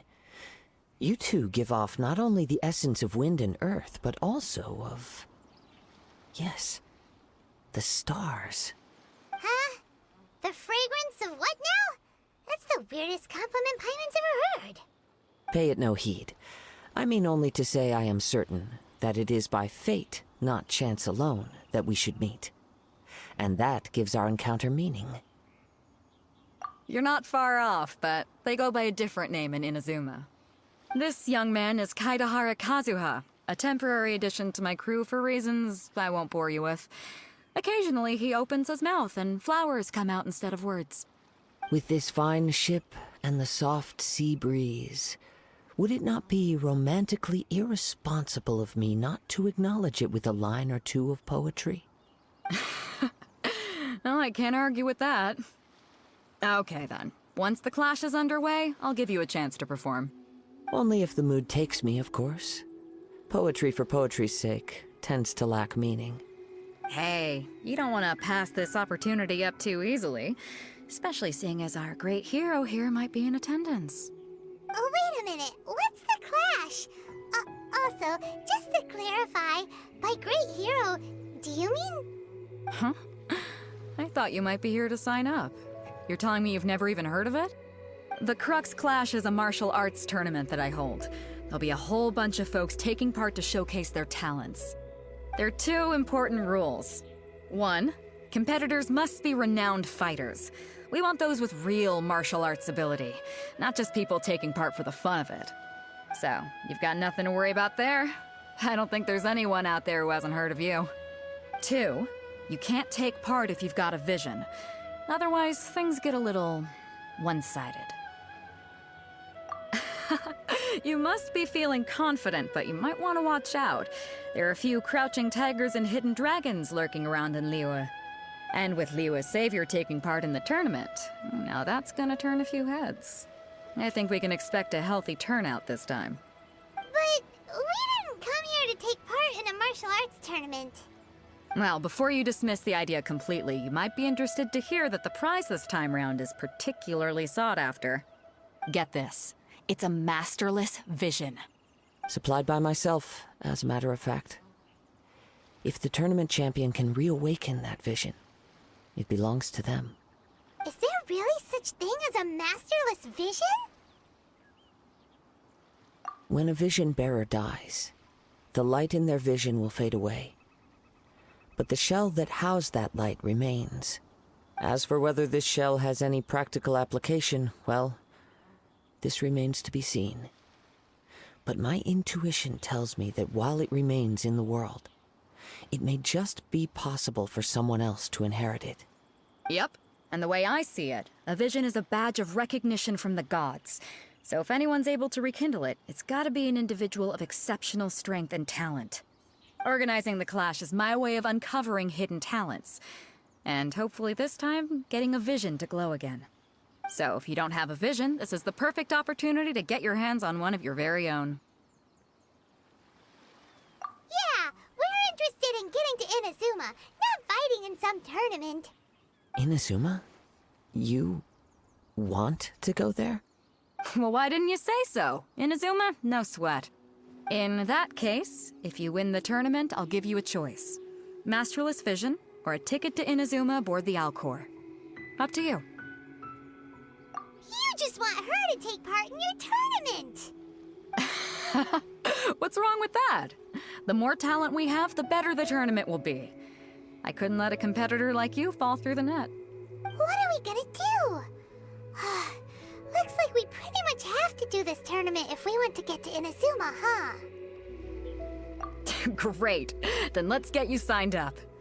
Head to the tournament arena in Guyun Stone Forest. Kazuha and I will be over soon. It seems like it will only be a matter of time before the answer is revealed.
Before we sign up, let's see who the other competitors are. Beidou said that they had to be renowned fighters. Who will we be up against? Hey, youngster. Are you here for the Crux Clash, too? If so, seems I found myself another new adversary. So you're also here for the tournament? You better believe it. I wouldn't be here if I didn't think I could walk away as a champion. For me, obtaining a vision is the final and most important piece in the puzzle that is my life. No. It's not about what I want to do. This is about who I want to be. I am looking to become a perfect person. I know how that sounds, but let me explain. I've lived a successful life so far, without any setbacks. I've passed every exam I've ever taken, enjoyed numerous successful business ventures, and seemed to get on with just about everyone socially. In most people's eyes, I am already the very embodiment of the perfect person. Though, of course, I'd never let the praise get to my head. I know I haven't reached perfection yet, because there's one thing I'm still missing. A vision. You have so much self-confidence. That's not important. I have a contact in the Crux fleet who was happy to vouch for me, so they very kindly made special arrangements on my behalf. I've also brought along a bit of an entourage for moral support. It's such a blessing, really, to have so many good friends in my neighborhood. Of course, I also put in a few good days' practice, concentrating mostly on rare and esoteric styles of Kung Fu. As a high achiever by nature, I'm confident I've done enough to guarantee my victory in this tournament. Ha! You don't mince your words, do you? The arena will be the judge. Now then, if you don't mind, I need to finish my pre-competition routine. It's not too long now before you'll get to see me in action.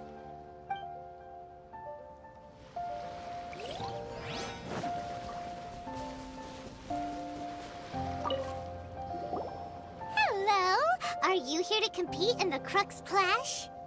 You bet I am. Have you put your names down yet? Well, I'd have a look at the entrance criteria if I were you. Then allow just anyone to take part. The Clash is a comprehensive test of fighting ability. Anyone who turns up for show over skill is gonna get their butt handed to them. Nobody wants to see that, right? Yeah, we heard a rule about that. So, Paimon's wondering, are you a renowned fighter? Me? Only a former runner-up in the Chihu Rock Freestyle Combat Summit. Oh yeah. Uh-huh. Also, that Doesn't sound like the most official tournament out there. What? You... Nonsense. Have you been living under a rock? It's been going on for years. There were plenty of competitors when I took part. Not to mention, I've helped the Millilith catch treasure hoarders before. There were 2 of them trying to escape. I soon sorted them out. They tried to sneak past me under the cover of darkness. They didn't know what hit them.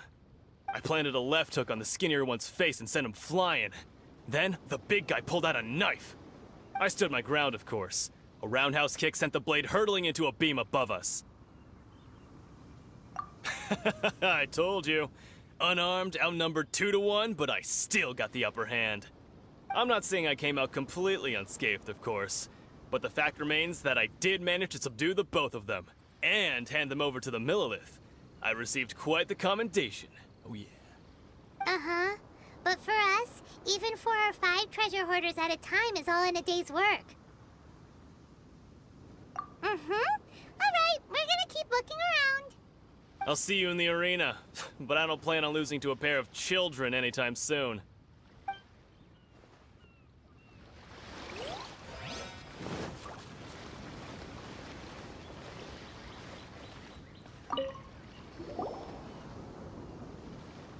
Hi there! Are you here for the Crux Clash too? That's right. Nothing beats real-life combat for honing your skills. That's what our master taught us. But this tournament is more than just a chance to put training into practice. It's also a chance for us to obtain the Masterless Vision. Exactly. With a vision, we'd quickly become our master's top students. This master of yours must be pretty incredible, huh? Are they someone famous? Famous? He's the founder of the Lingshan clan, and his skills are unparalleled. Liang and I are both proud disciples of his. You probably wouldn't have heard of it. It was founded quite recently. The clan is nowhere near as famous as the master himself anyway. He's got to be a grand master or something. He's created many different styles of kung fu, and countless other clans have borrowed extensively from him. To the Lingshan clan, he teaches a special technique known as force dispersal. Force dispersal?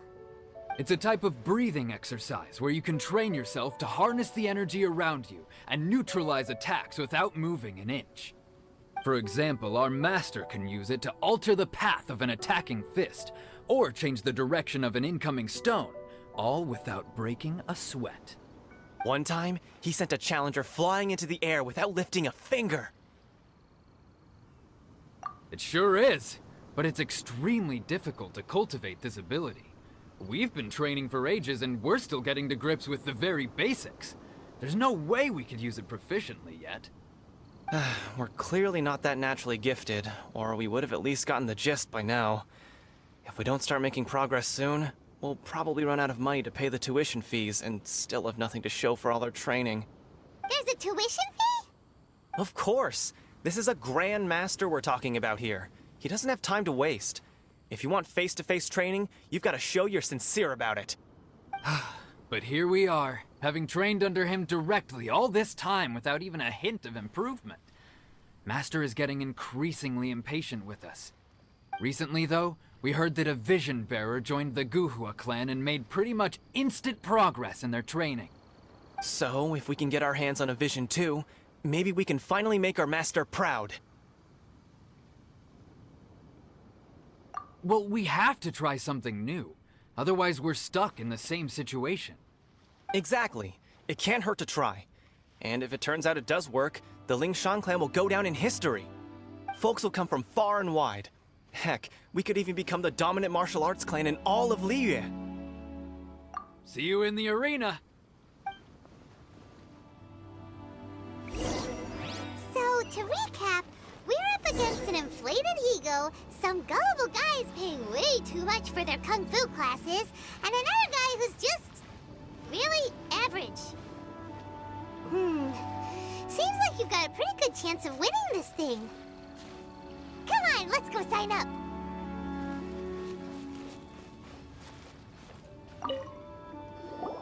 Jinxa Village Arm Wrestling Champion, huh? Alright, you're signed up. Next, please. What's your name?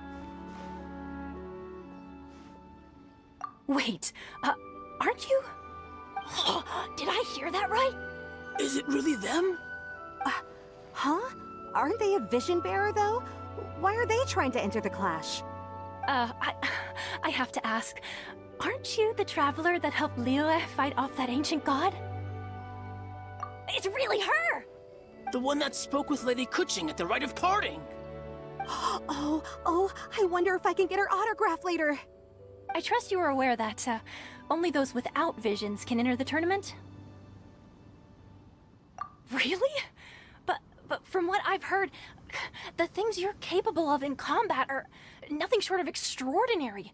You walk into the most dangerous situations imaginable, face off against all sorts of monsters, even the Fatui, and always come out on top.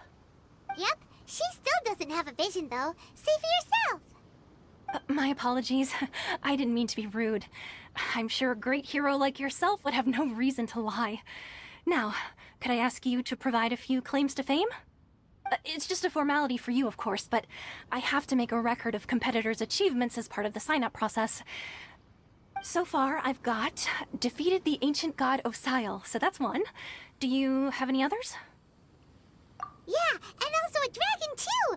Put down Battle with Storm Terror. Whoa. Might as well declare her the champion already. I wonder if it's too late to withdraw. Okay, that's plenty. Actually, this is the most dazzling track record I've ever seen. By a long shot. Right, your registration is complete. Now, a brief word about the prize. A great hero such as yourself can surely only be here for one thing. To win the tournament and claim the grand prize, namely, a vision. Oh, we're not here for that. We're here because Captain Beidou promised to take us to Inazuma if we win the tournament. There's another prize, too? Oh, first I've heard of it. Beidou must have upped the stakes this time to attract top talent. But why would anyone want to go somewhere as dangerous as Inazuma? I see. So, I take it you discussed your terms with Beidou in advance, then? Well, nobody expected you to sign up to a tournament like this. I can hardly believe it myself, to be honest. Anyway, the qualifying rounds are about to begin. I'll leave you to your preparation. Hey, so Paimon's thinking about that whole no vision bearers rule in this tournament. Even though you don't have a vision, most people in Teyvat think that you can't manipulate the elements without one. So Paimon thinks you probably shouldn't use your elemental abilities during the tournament. You know, just to avoid any misunderstandings. In any case, looking at the competition, it should still be pretty easy for you to win, even without using any elements, right? Alright, it's showtime! You got this! You seem like you're raring to go. Are you ready to compete? Good. Then please follow me into the arena.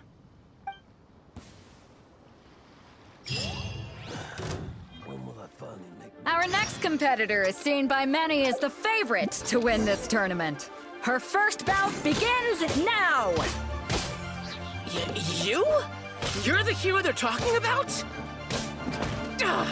How am I supposed to win now? What a strange guy. Why was he so confident to begin with? Well, now that we've won, let's go and see Beidou. She'll probably have something to say to us.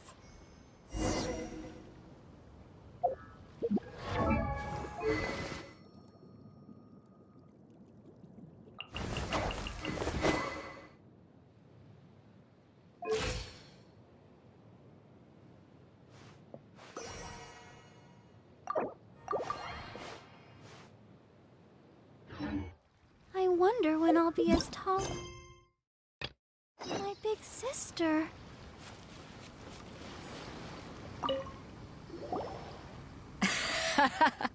I knew I wouldn't regret introducing you as the favorite.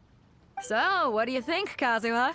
She totally dominated that guy and did it with style, too. Impressive. But I also observed our favorite exercise some restraint, as if to protect the opponent from serious harm. Well, I fought my fair share of battles, both big and small.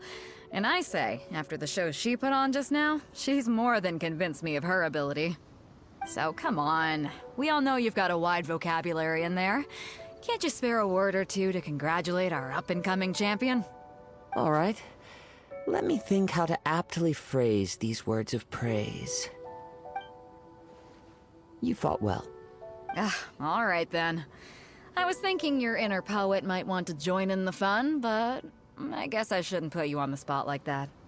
You know, a lot of competitors came to me saying how surprised they were that Liyue's hero was entering the tournament. And since you signed up, we've had many others do the same, with more than a few top-tier fighters among them. I'm sure lots of them are here to find out how they stack up against you. Well, since everyone sees you as the one to beat, I figure I should start treating you that way too. For one thing, we don't want you wasting all your energy in the early rounds fighting people who are well below your level. Not to mention, you must be itching to fight someone in your league too, right? So, I'm putting you straight through to the semifinals. Huh? But we only just started the qualifiers. Seems like a crazy system if we just skip straight to the semifinals. This is how Captain Beto works. You won't persuade her otherwise. Besides, at your level, you would have made it to the semifinals anyway. Huh. To be fair, Paimon was thinking that too. Alright, I'm gonna watch some more of the tournament. If there's any potential contenders for you out there, I want to know who they are and what they're about.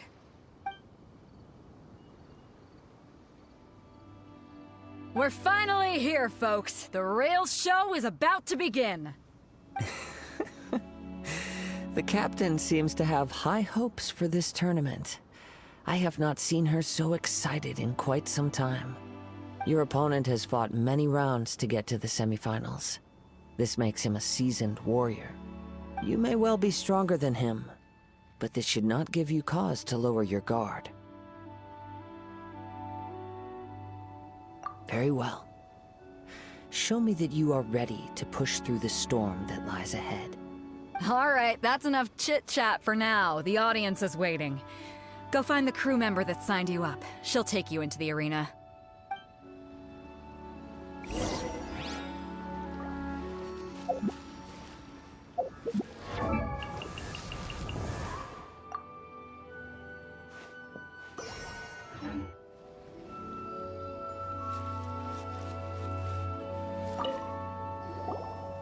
Your opponent in the semifinals is new to the Crux Clash, but he has quickly become the dark horse of the tournament. I do not doubt your abilities, but I would suggest that you make sure you are fully prepared before you begin. Relax! My girl's at the top of her game! She ain't gonna lose. Okay, follow me. At last, the moment we've all been waiting for. The semifinals have begun. Who's it gonna be this time?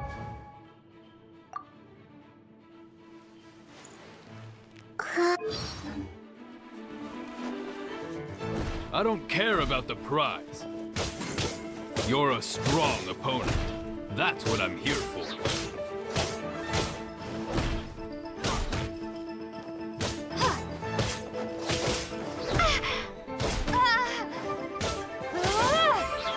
You're so fury.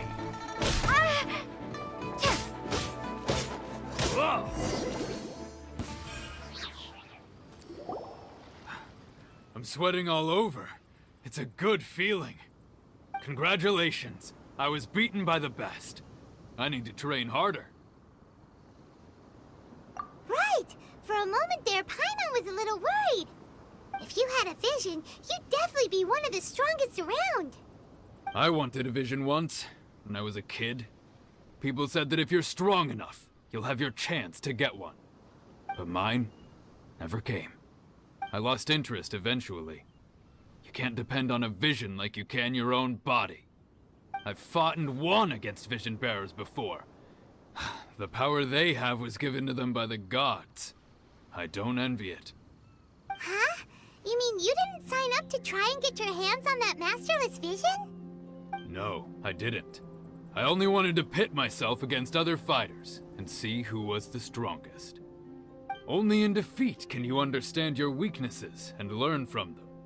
So I'm pleased with today's outcome. I don't often have the pleasure of experiencing defeat. Wow! Now that's true strength talking. If you have the chance in the future, please come and spar with me again. I will be stronger next time.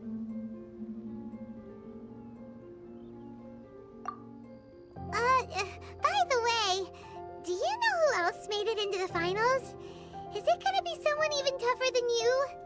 Whether they'll be as tough as me, I don't know. But what I have heard is that they're extremely quick. So don't get too cocky. There he goes. Maybe we should ask around, see what we can find out about our opponent in the final round. Paimon thinks we might need to up our game a little.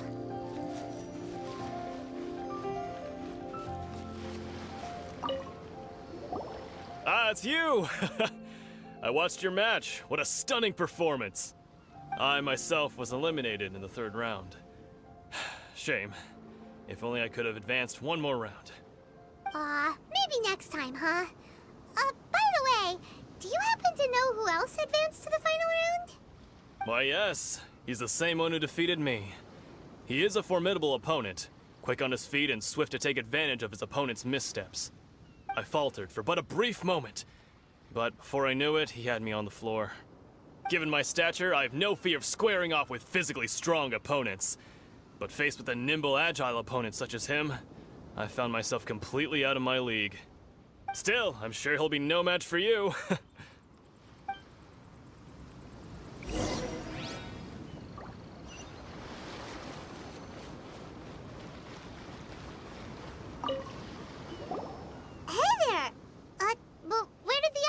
Go. He tried to use force dispersal to deflect a punch, but instead he took it straight to the nose. There was blood all over the place. His opponent was pretty freaked out by it. He kept asking him, "Why didn't you dodge?" But he was pretty much out cold by that point and couldn't reply. "Why don't you dodge?" they ask. Because to not dodge is the very essence of Lingshan clan kung fu. It's just that he hadn't quite mastered it yet. Don't even get me started. I spent all my energy helping him get from here to the boat to take him back to the harbor. But by the time I got back, my scheduled match time had already passed and I had to forfeit. I don't dare tell my master about this, otherwise I'd never hear the end of it. Sorry, I shouldn't be complaining in front of you like this. I'm afraid I'm still a bit out of sorts at the moment, so I probably won't be able to help you with whatever you were here to ask me about. Oh, alright then. Hope your buddy makes a swift recovery. Hang in there. Thanks, I'll do my best. We still haven't got any useful information yet. Maybe we can go talk to Beto. Surely she's gotta know something.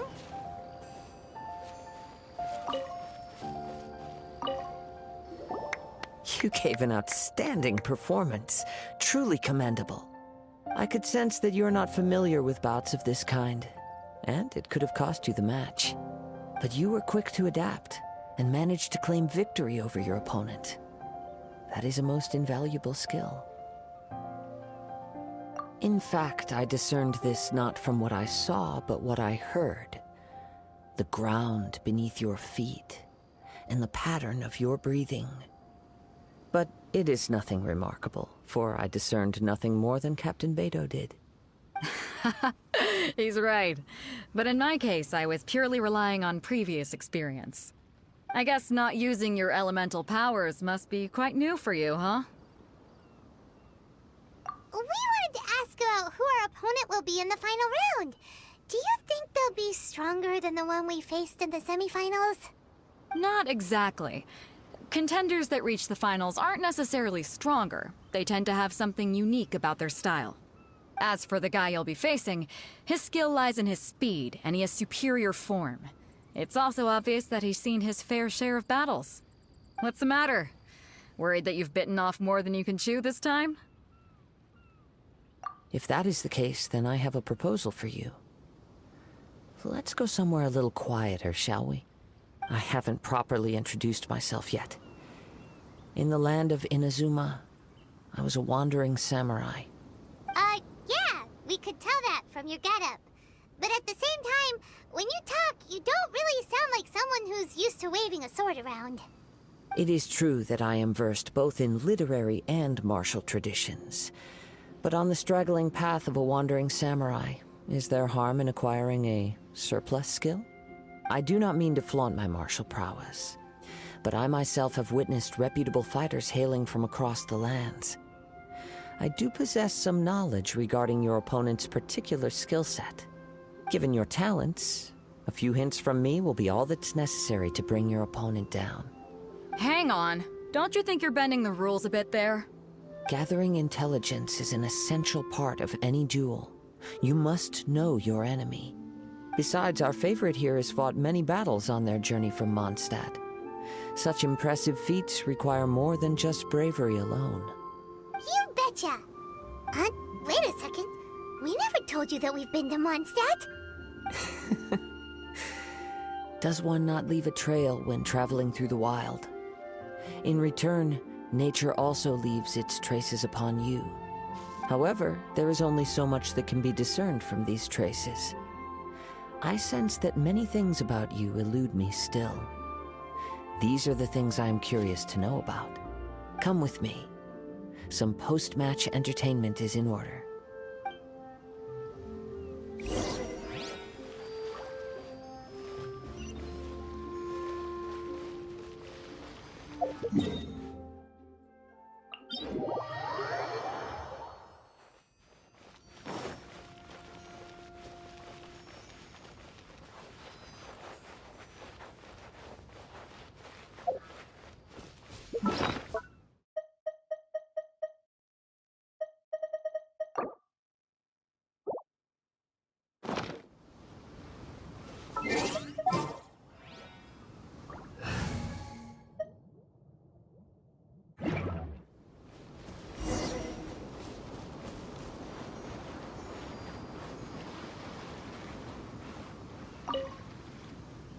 Now that we're alone, let me cut to the heart of the matter.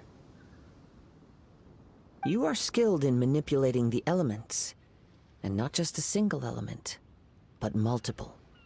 Is that correct? Paimon knew that you were hinting at something from the moment we met. You've known all along. That's right. If the other contenders were to catch wind of your elemental abilities, let's just say it would cause some unwanted misunderstandings. If I'm not mistaken, you share these considerations, given your reluctance to use elemental skills even in the heat of a match. When I talk about that which I see or hear in you, this is not poetic symbolism at play. I mean these things in the truest sense possible. Since a young age, I have been attuned to the tidings of nature. I hear the breath of the wind and the whispers of the leaves. It is things of this nature that I also hear from within you. Nothing more. As crazy as all that sounds, somehow Paimon still believes you. My humble abilities are negligible compared to your incredible feats. To think a human could wield the elements without a vision. And not to mention your incredibly complex scent, like that of some mysterious being. Hey, stop evaluating us based on our smell! It's weird! Could you perchance enlighten me as to how you managed to obtain your combined elemental abilities?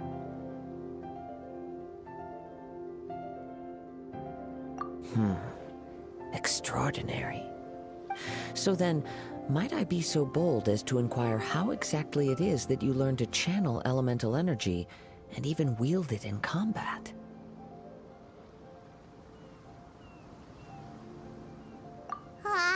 It's nothing really. Paimon just told her whatever came to mind. It's been a long journey, and many things have happened along the way. Somehow, she just naturally learned to use the elements through it all. Honestly, even Paimon doesn't understand how it all works. Perhaps such unfathomable things are the essence of the gods and the visions they grant.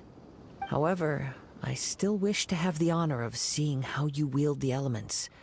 Perhaps it may yet reveal something to me.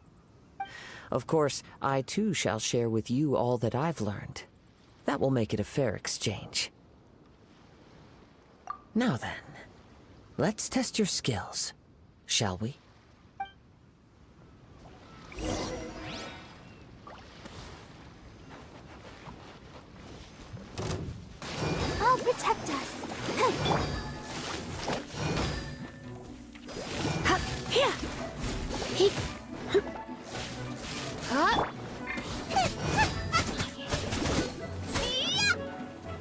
Rise.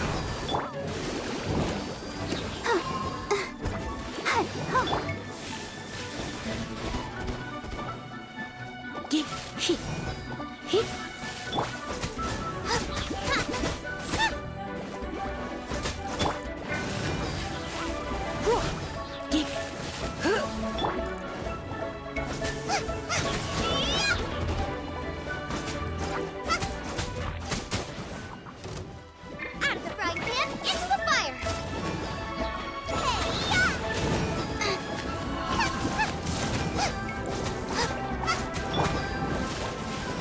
You're in for a little shock.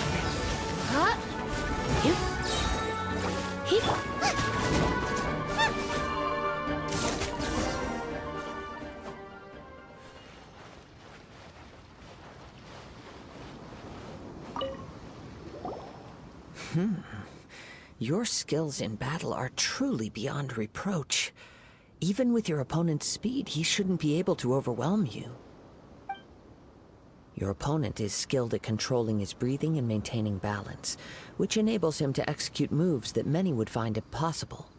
He relies entirely on the element of surprise to defeat his opponents. In other words, as long as you remain mindful of his ability to detect weak points, then his attacks should pose no threat to you. Please, save your thanks.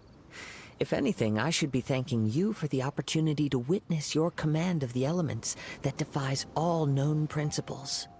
The world is a truly mysterious place, it seems, and one will always encounter that which is still unknown. You seem kind of obsessed with visions, but don't you already have your own? Why are you so intent on exploring the connection between visions and the elements? I desire to know what meaning visions have to the gods, and what influences the gods' decision to grant humans these visions. My apologies. You must be completely in the dark regarding such matters. For allowing me the honor of witnessing your mystical ways, I am willing to answer any questions you may have regarding Inazuma. So that's what you're curious about? Then allow me to tell you more. As you well know, a vision hunt decree is currently underway in Inazuma. Visions are a gift bestowed by the divine. People that have accepted this gift are now having their visions confiscated inexplicably, sometimes in circumstances that leave their original recipients dead. In the outset, supposing each of the 7 archons had their criteria for granting visions to living beings, then does the current Electro Archon now doubt these criteria, or even the act in and of itself? Not to mention, with no new Electro Visions having been granted for such a long time, it would seem that we can infer something of the Raiden Shogun's feelings on the matter. She sounds less like an Archon and more like a Tyrant. As far as I know, she is an Archon that pursues eternity. She will relentlessly carry out her will with no regard to what others may think or feel. Liyue's contracts are meant to benefit all who reside within Liyue.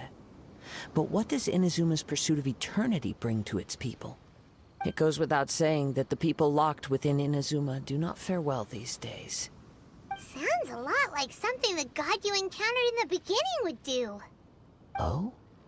Have you encountered the Electro Archon before?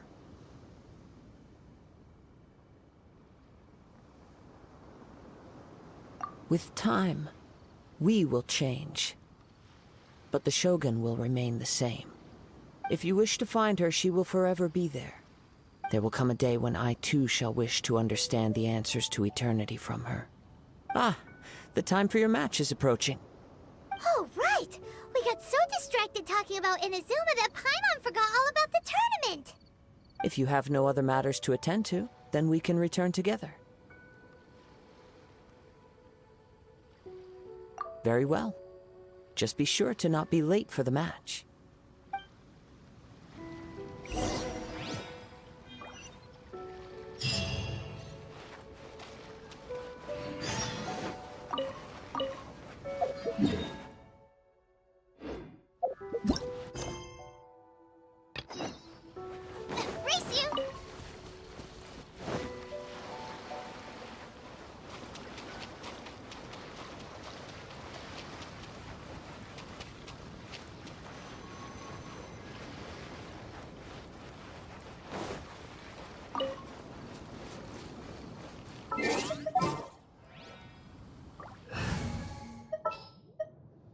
Just what will become a...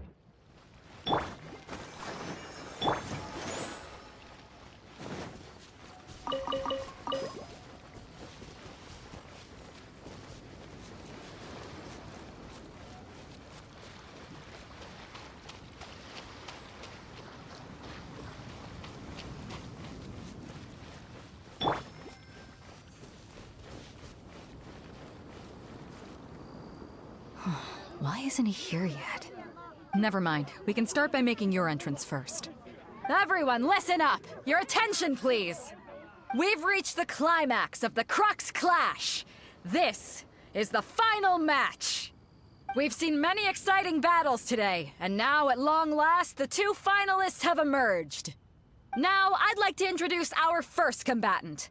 Though few have seen her, her reputation knows no bounds. She strikes fear into the heart of Osile, and the mere mention of her name causes even Fatui Harbingers to turn pale in the face. Introducing Liyue's Traveling Hero! Wow! I've been waiting for this moment! I'm sure everyone witnessed her thrilling match in the semifinals. But today's final round will surely take things up a notch. As for our other combatant, he still hasn't arrived. Oh, come on, what could be taking him so long? You can't just forfeit for not showing up like in previous rounds. This is the finals. Apologies, everyone just sit tight.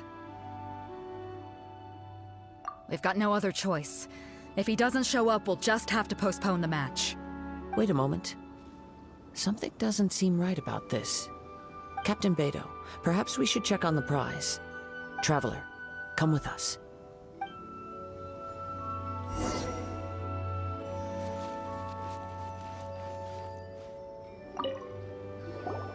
Let me see.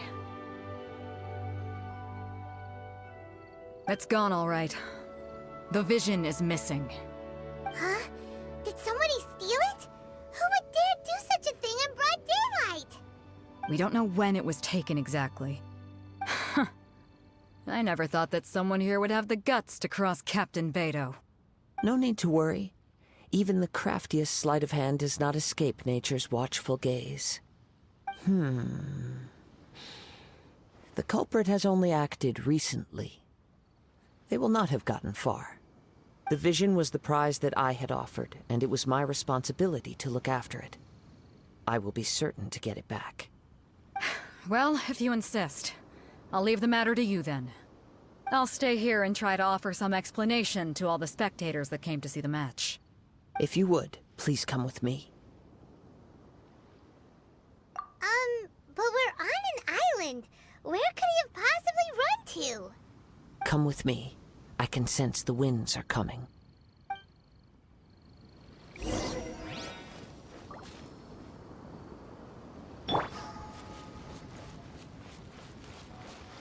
Let the show begin.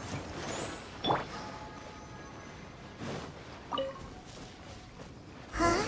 A wind current? The winds have come at an opportune moment. Let's seize this chance. Ride the winds upward. From there, we can continue our search for clues.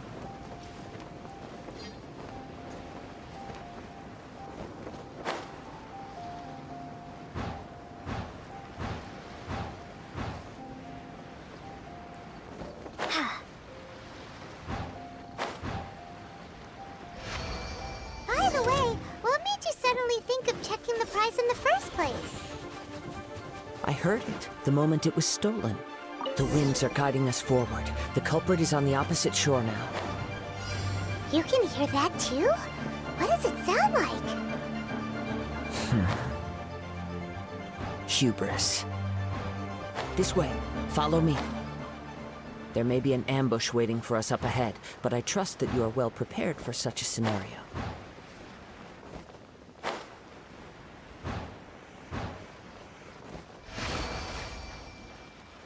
Hoarders, they're here! Get them! Treasure hoarders, just as I expected. In which case, please stand back.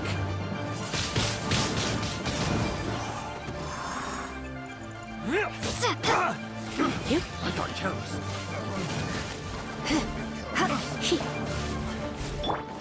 Freeze!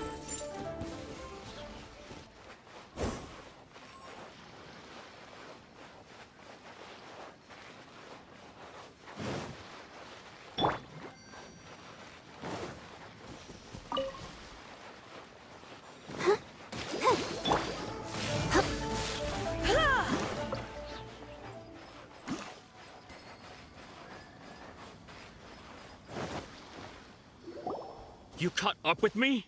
How is that possible? I had even prepared a boat to ensure a quick getaway, and still you caught up to me. No boat could ever match the speed of the wind. The wind? What are you talking about?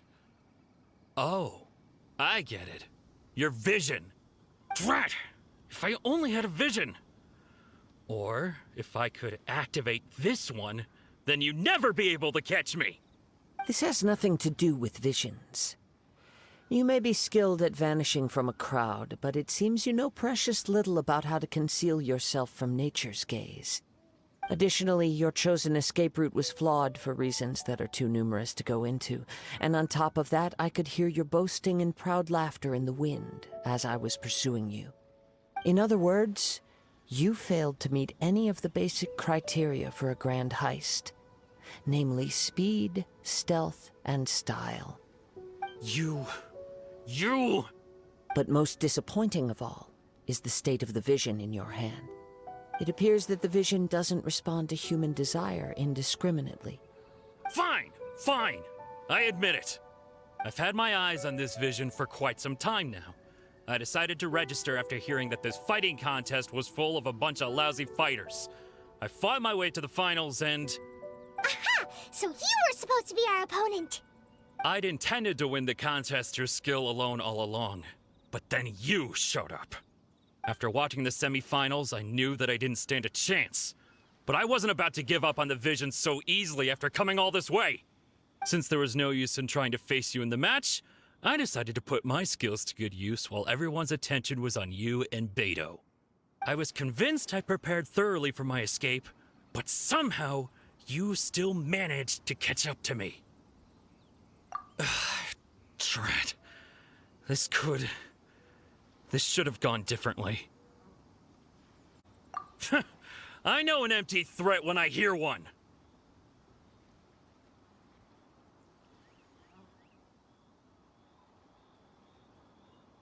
Fine. But you'd better mean it. It didn't activate once I took it anyway. It's nothing but a useless shell to me. You know, according to the laws of the sea, the penalty for stealing is breaking the culprit's arms. Huh? You're not serious, are you? Not to mention that the item you stole was a prize. You didn't show up for the final match, and you damaged the reputation of the captain of the Crux fleet. It seems that it would be only fair to brand the word thief on your forehead with a hot iron.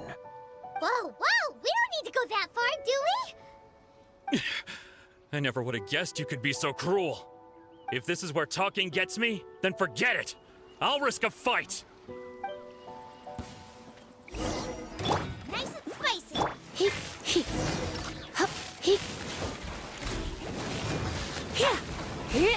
Here's something special. Yeah. Boba, get the...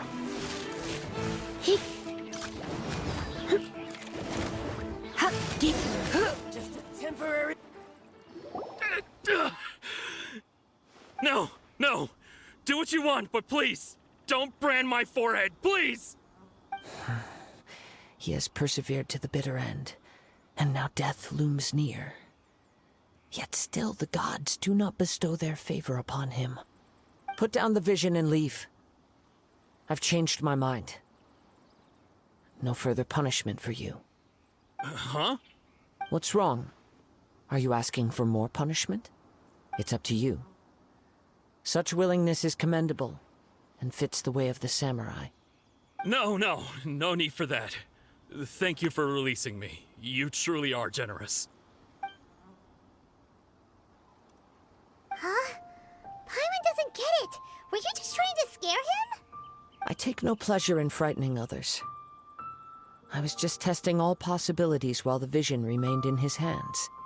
When people are forced into a corner, that is when their greatest strength will appear. I thought it may be an opportunity for him to awaken the vision. But unfortunately, nothing happened. Yes. I wanted to know whether it were possible for an extinguished vision to be reawakened. From the moment he stole the vision, I decided to use him for this experiment. I've tried many other methods in the past, though few tales tell of a Masterless Vision reawakening. After seeing you command multiple elements, I figured that nothing is impossible. Come, why don't you give it a try? Let's see if you can give me the answer I'm hoping for. The vision didn't seem to respond at all. I see. So you are also unable to rekindle the vision. No matter. This was expected. I suppose this vision is still mine to take for now. Yeah, what's the story behind this vision anyway? The story begins with an old friend. He was once a good friend of mine. One day he asked me about a sword art of which he had heard, the Musono Hitotachi. I told him it can only be witnessed when divine punishment is administered. It is the pinnacle of the Raiden Shogun's skill, a symbol of ultimate power.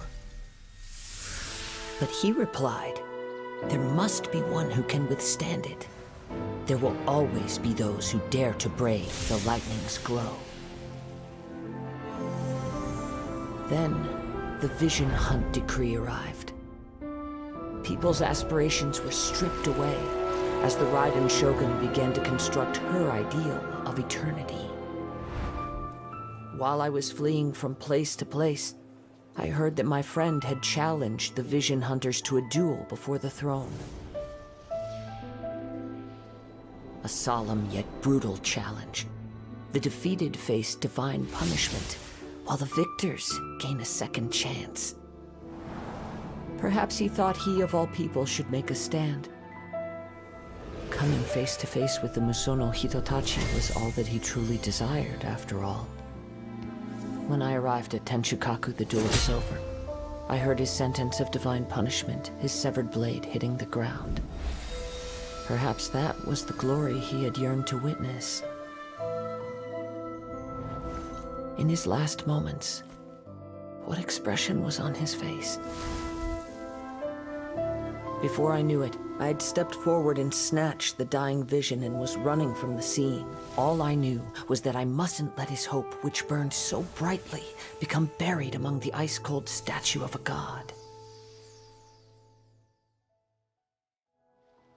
Perhaps one day, I may come to find that all I have done is meaningless.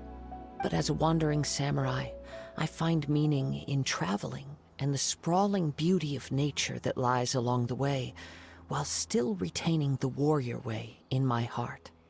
Kazuha! It's just another way of saying I do as I please. All right then, it's time we returned. Allow me to gather the wind for us once more.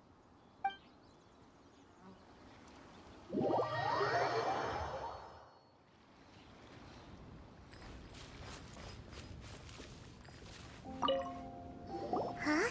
Did Beta leave already? Maybe she went back to her ship.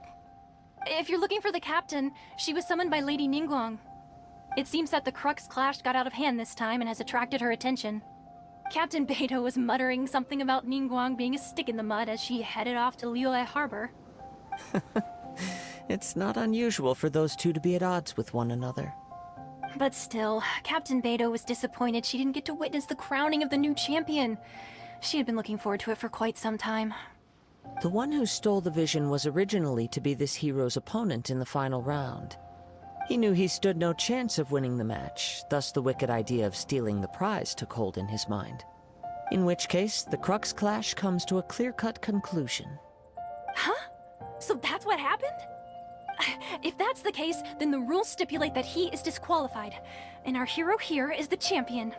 Paimon thought we'd win and all, but not like this. It doesn't matter. As the saying goes, Honor given is honor deserved. Now, let me go prepare the Champion's Medal to award you. Yes, I believe so. Though Captain Beidou is no longer present here, I'll be sure she receives word of it. She is a woman of her word. But the voyage to Inazuma is a treacherous one. You will be plagued by a perpetual tempest the entire trip. In fact, the relentless rain and wind are also an embodiment of the Raiden Shogun's will to close the nation. Hold on a second. You're saying she can change the weather just with the power of her mind? Let us not forget that this is one of the 7 Archons.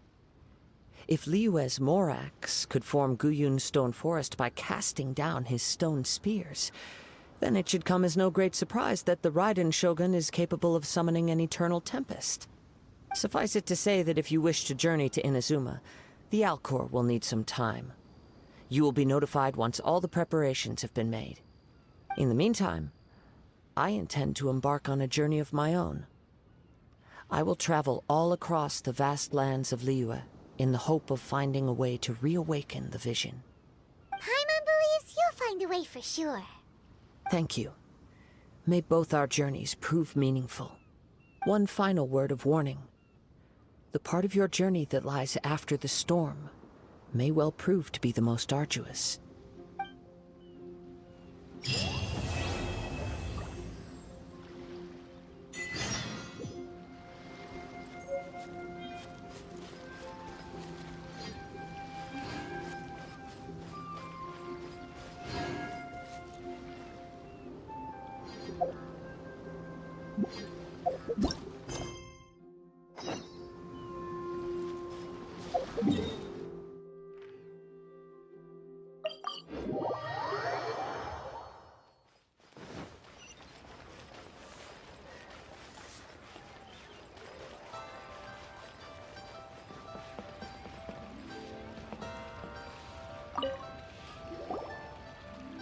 Ad Astra Abyssosk.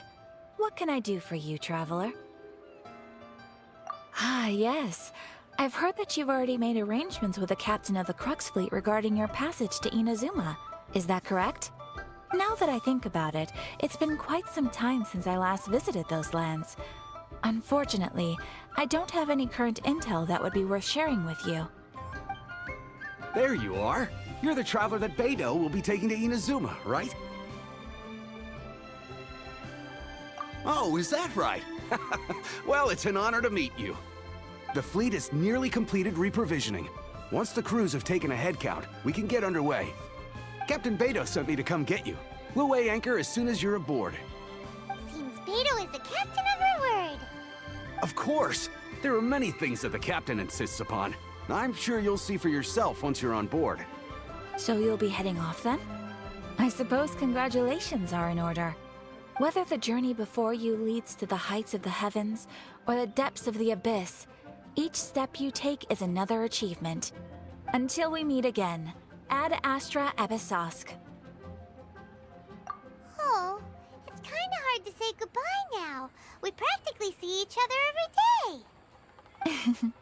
Well, if that's how you feel, why not come and find me when you arrive? I'll be awaiting you on Narukami Island.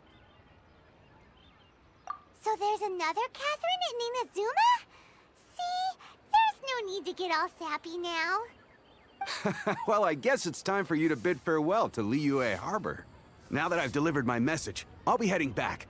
The ship is currently anchored off of Guyun Stone Forest. Okay, thanks for coming all this way to let us know.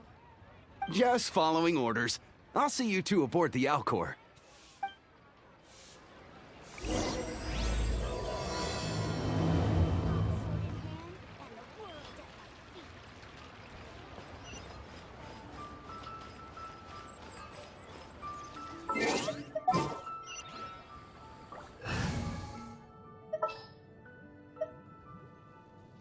I'm here.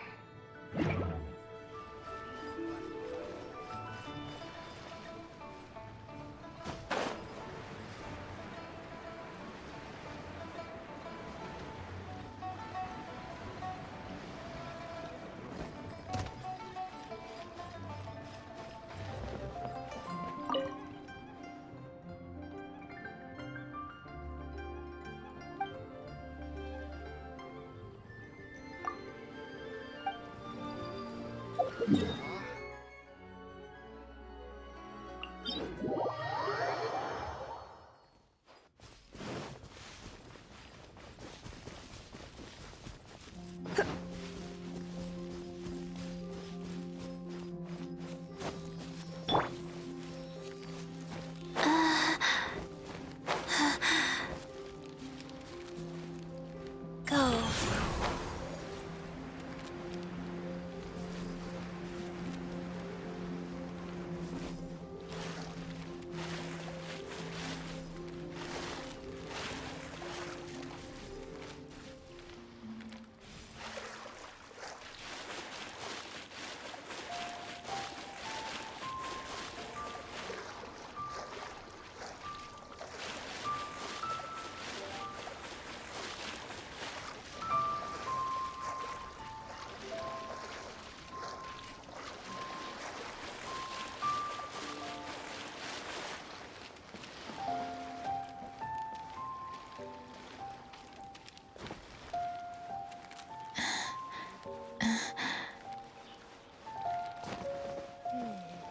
I wonder what's going on up there.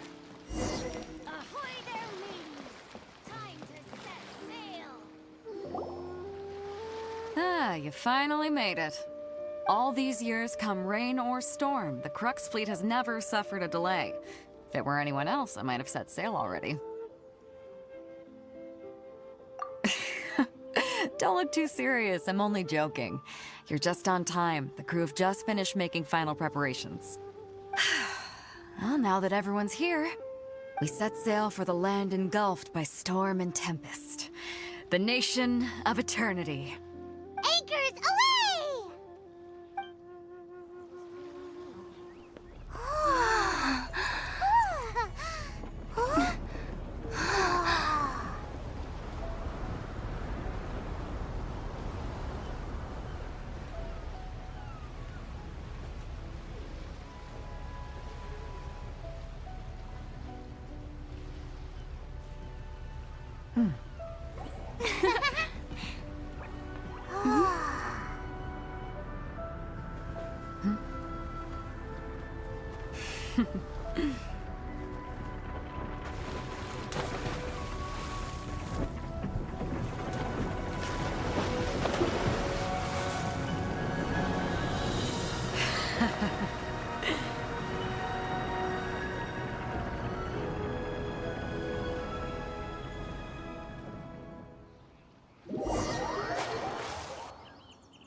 Ahoy there.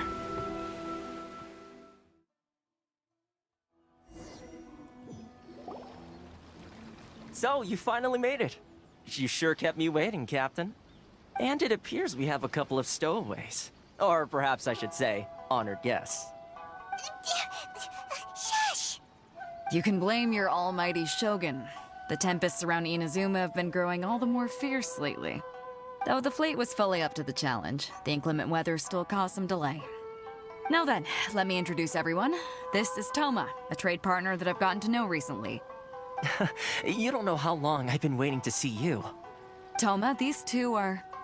Oh, no need for introductions. Their reputation precedes them. Seems even the stormy seas can't keep rumors of these outlanders' sterling deeds at bay. Oh, it's sure nice to hear you say that. With any luck, it'll give you a head start here.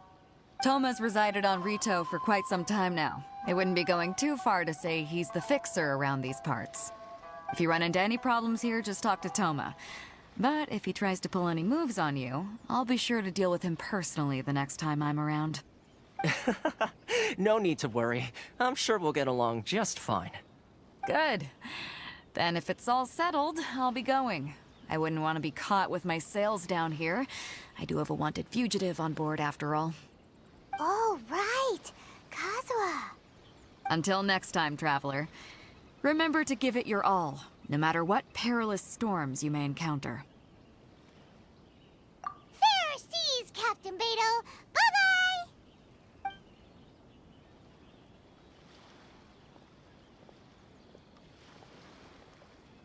Now then, first things first. We need to go get you registered at the border checkpoint.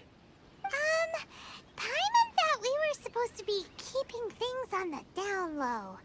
Are we just gonna walk into the government's hands? Don't underestimate the reaches of the Sakoku Decree.